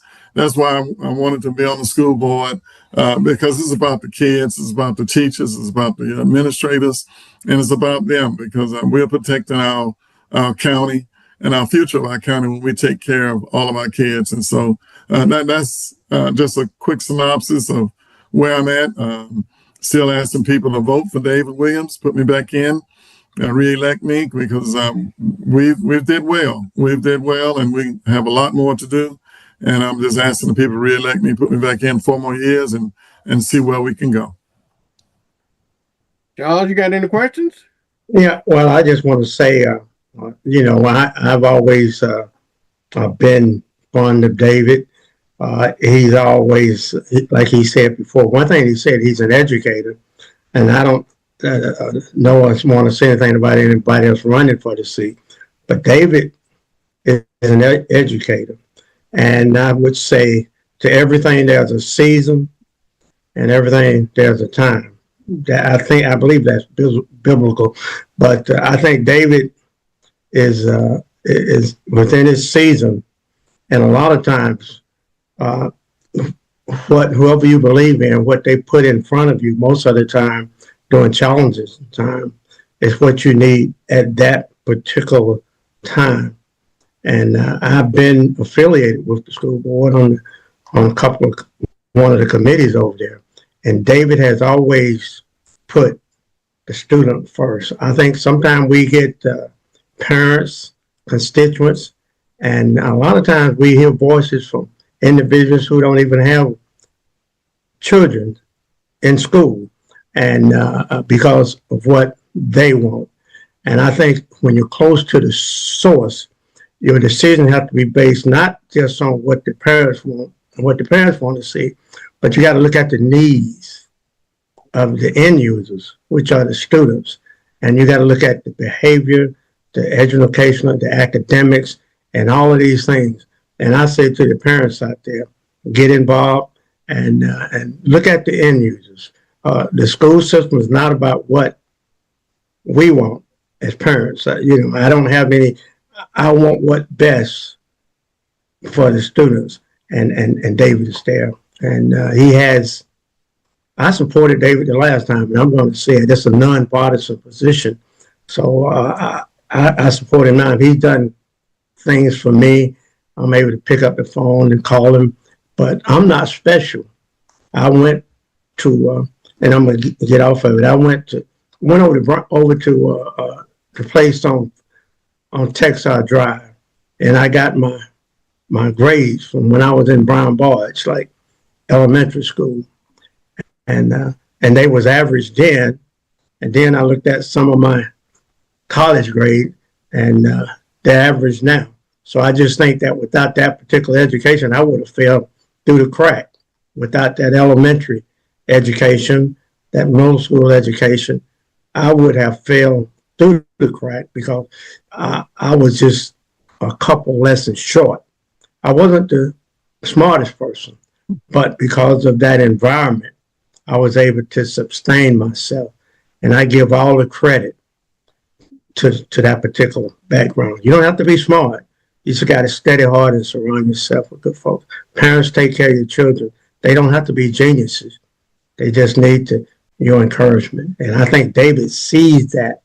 We see what we see. We see the bad children, and we see what we call the academics. But if you're within the system, there has to be a plan in place for both groups. And I think David get to see that. And I say to the parents, your child is not bad. All the children are good. It's some behavior, what we're looking at. We're trying to correct some behavior because in order to get to the academic part, you got to have a pretty decent behavior. So the school system has a lot of work. And I appreciate you, David, for not just looking at the academics, but also dealing with the behavior. So we try to correct that as well. Yeah, and I want to add to that one of the things that the initiatives that I put in a couple of schools is that it dealt with parental involvement. It dealt with absenteeism, which are a couple of problems that we have in our school system.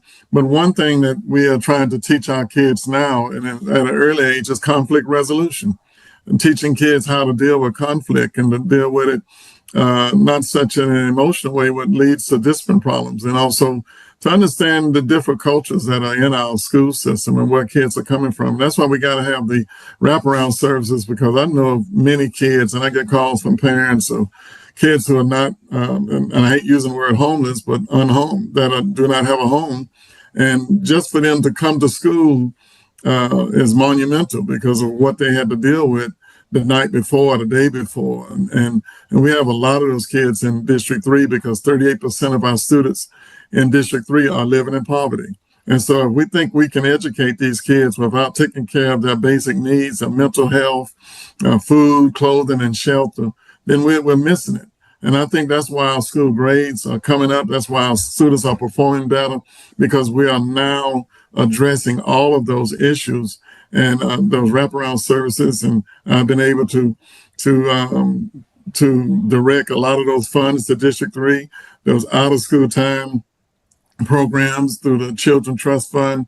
51% of all the funds at Children Trust goes to District 3. We have 18, we've been able to direct 18 of those vendors, those programs, to service students in District 3. Now, the other districts do need the help as well, but the one that was most needed was District 3, and I'm so grateful that I've been able to do that. Not only we're educating them, but we're taking care of them, and we're making sure they're safe. We're making sure they have clothing and food and shelter. So that's my calling. That's, like I said, this is my ministry. This is why I do what I'm doing. All righty. Go ahead, Charles. Okay, well, I was just going to say that I've always been taught, and I've done a little research, that the best time to catch a child is between the ages of probably about 3 years old and the time that they're in the third grade. If you don't mold them at that particular time, there's a good chance by the time that child gets 11, 12, whatever the third grade, that age is in the third grade, you sort of lose them. So what we're having to do within that school system is catch them at that young age, and we need some help from parents. And we may not can help our own child, but we may can help somebody else's child. We may get someone that help us with our own child, but try to catch them at that age. And because if not, you're playing catch up. Once that kid move past the third grade, or that child move past the third grade, it's kind of hard, because now what you have is peer pressure. When the child is young, we should just have parent, I don't call it pressure, but we should just have parental guidance. And don't, it's not guaranteed, but parents, please try to get involved in that child's life from the time they're 3 years old to the third grade. That's critical. If you don't catch it by then, you're going to be playing catch up, because even though you may not need academics to do some of the jobs out there, you're going to have to know how to read a ruler. You're going to have to know how to understand. You got to read for understanding. You may not be able to read for speed or none of that kind of stuff, but you got to get to a point where you can read for understanding. And even if you become a laborer, you got to read a ruler. You got to know how to put that level up there. There are some things that you're going to have to learn with the minimum of a GED, even to go into the trade and the construction trade. Because if not, somebody tell you, I was a pipe fitter at one time. I was a pipe fitter, and I had to know how to read a ruler. You'll be surprised at how many folks, within that ruler, there are inches, there are quarters, there are different things within that particular ruler, even unless you want to be a helper all your life.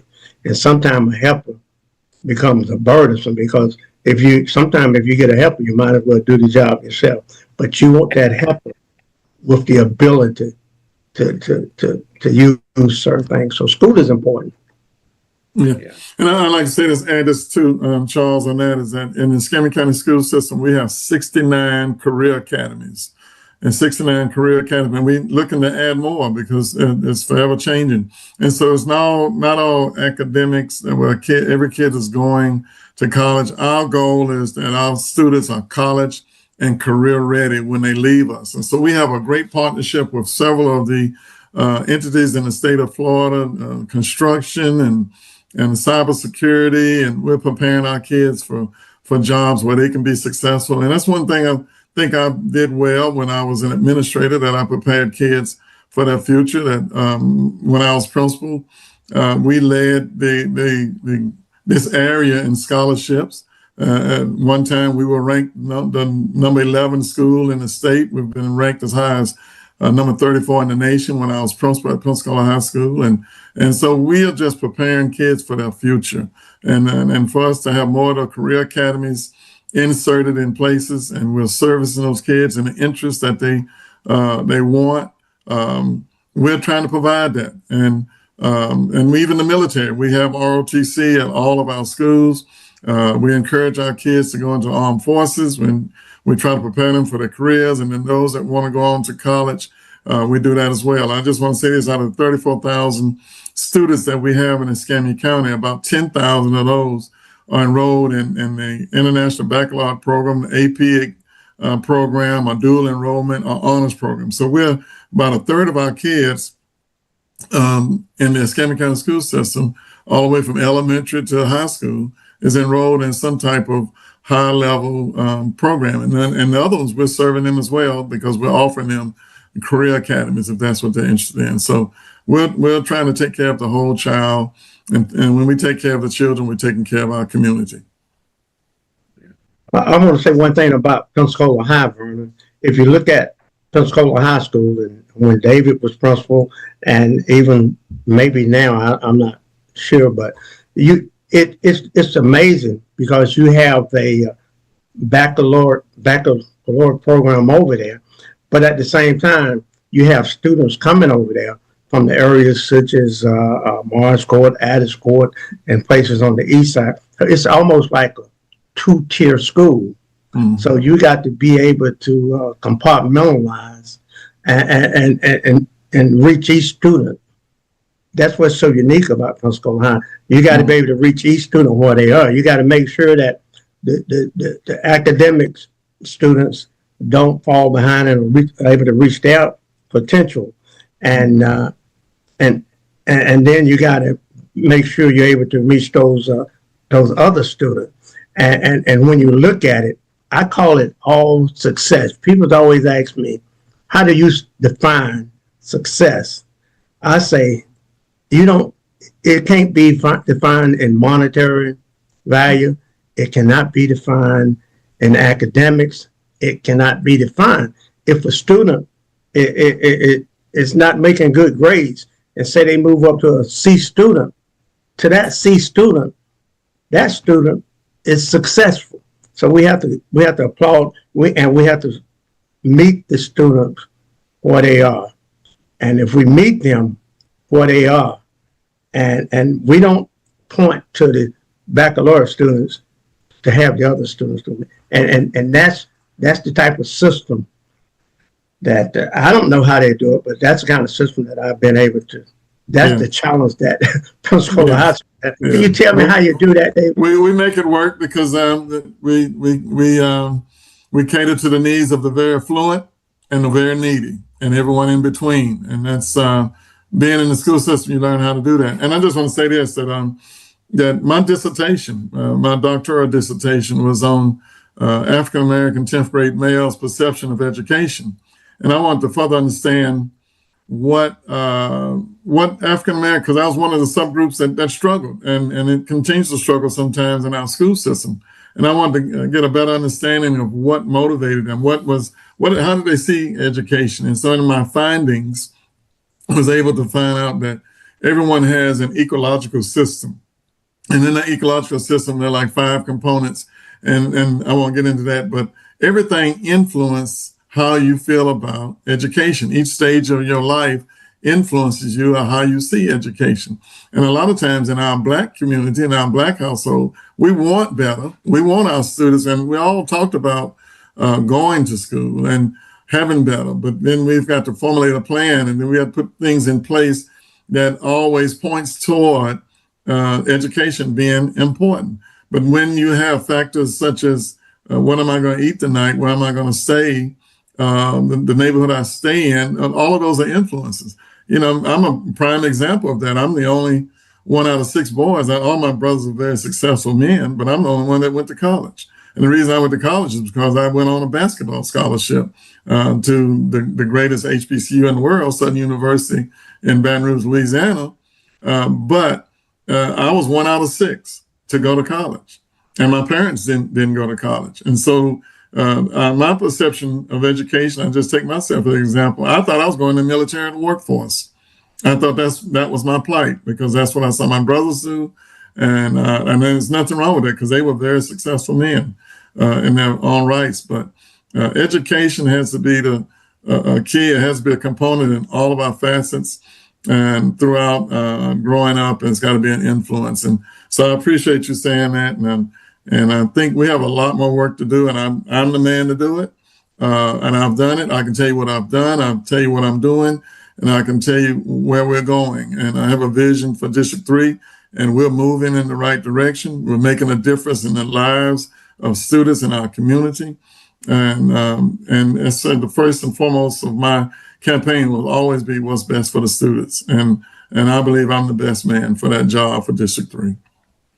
All right, gentlemen, we're gonna have to leave it at that, Charles. We're about running out of time, but you got some closing comments, Charles, real quickly? Yeah. What I want to say is that you don't have to really be. David is in that position, but those of us who are not an elected official, you don't have to be an elected official to help individuals, to help students. If you want to help David. If you want to be a problem solver, if you have what you perceive to be a answer to a problem, bring it to him. You can always, don't wait until election time so you can run for an office, but you can help folks outside of an office. Vernon, you're a prime example. You're not an elected official, but every day you're in this community, putting your voice out there, trying to do something. It's always, and that's all. It's always nice to be elected, but in a lot of these positions we can only have one person, and right, wrong, and indifferent. But if you want to help, just help, just do something. Help, each one help somebody. You don't have to have a title to help. Okay, and Charles, you know why I'm laughing, don't you, when you're saying that? Because you know what you always say about me, right? About help, right? What you always tell me, help the bear. You know, that's a joke, the private joke between me and you said, Vernon, don't help me, just help the bear. Now, and I'm gonna tell that, but anyway, but then we won't get into that. You don't want to hear it, but Vernon, in this case, and that's a whole different scenario. I know. But whenever you mention the word help, your picture come to my mind when you always tell me, Vernon, don't you help me, you just help the bear, you know. Well, you got to make sure where that help is coming from. As long as that help does not interfere with the real objective, because a lot of times individuals come to help, but they put subjectivity into it. You cannot lose your goal, your mindset of the end game. Some people come in and they'll take you right out of that, and they try to redirect you. You know, we worked for the government a long time. You know, when they have these inspections, you know, the two biggest lies that they said, the inspector tell you, I'm coming here to help you, and you tell them, well, we're glad to see you. So you know how that goes. I gotta go, but I wanna shout out to Miss Janice Womack Ewan. She dressed me down a few minutes ago, y'all. And I do apologize. I stand to be corrected because I know she's absolutely right about this. We always refer to Chappie James as Chappie James, but don't forget, this man deserved the title of General Chappie James, the first 4-star general. And she said, you should show some RESBCT, some respect for the title of his. And I agree with you, Janet. Thank you, because you're right. He is the renowned history-making 4-star general. And while we're on that subject, another thing too, while we're talking about Chappie James and what we should refer to him, well, Janice, I'm sorry, General Chappie James, General Daniel Chappie James Jr. But anyway, let's also refer to that 3-mile bridge between Pensacola and Gulf Breeze as the General Chappie James Bridge as well, because that bridge was named in honor of him. And so we want to keep that dream alive, and hopefully that part will come to fruition there.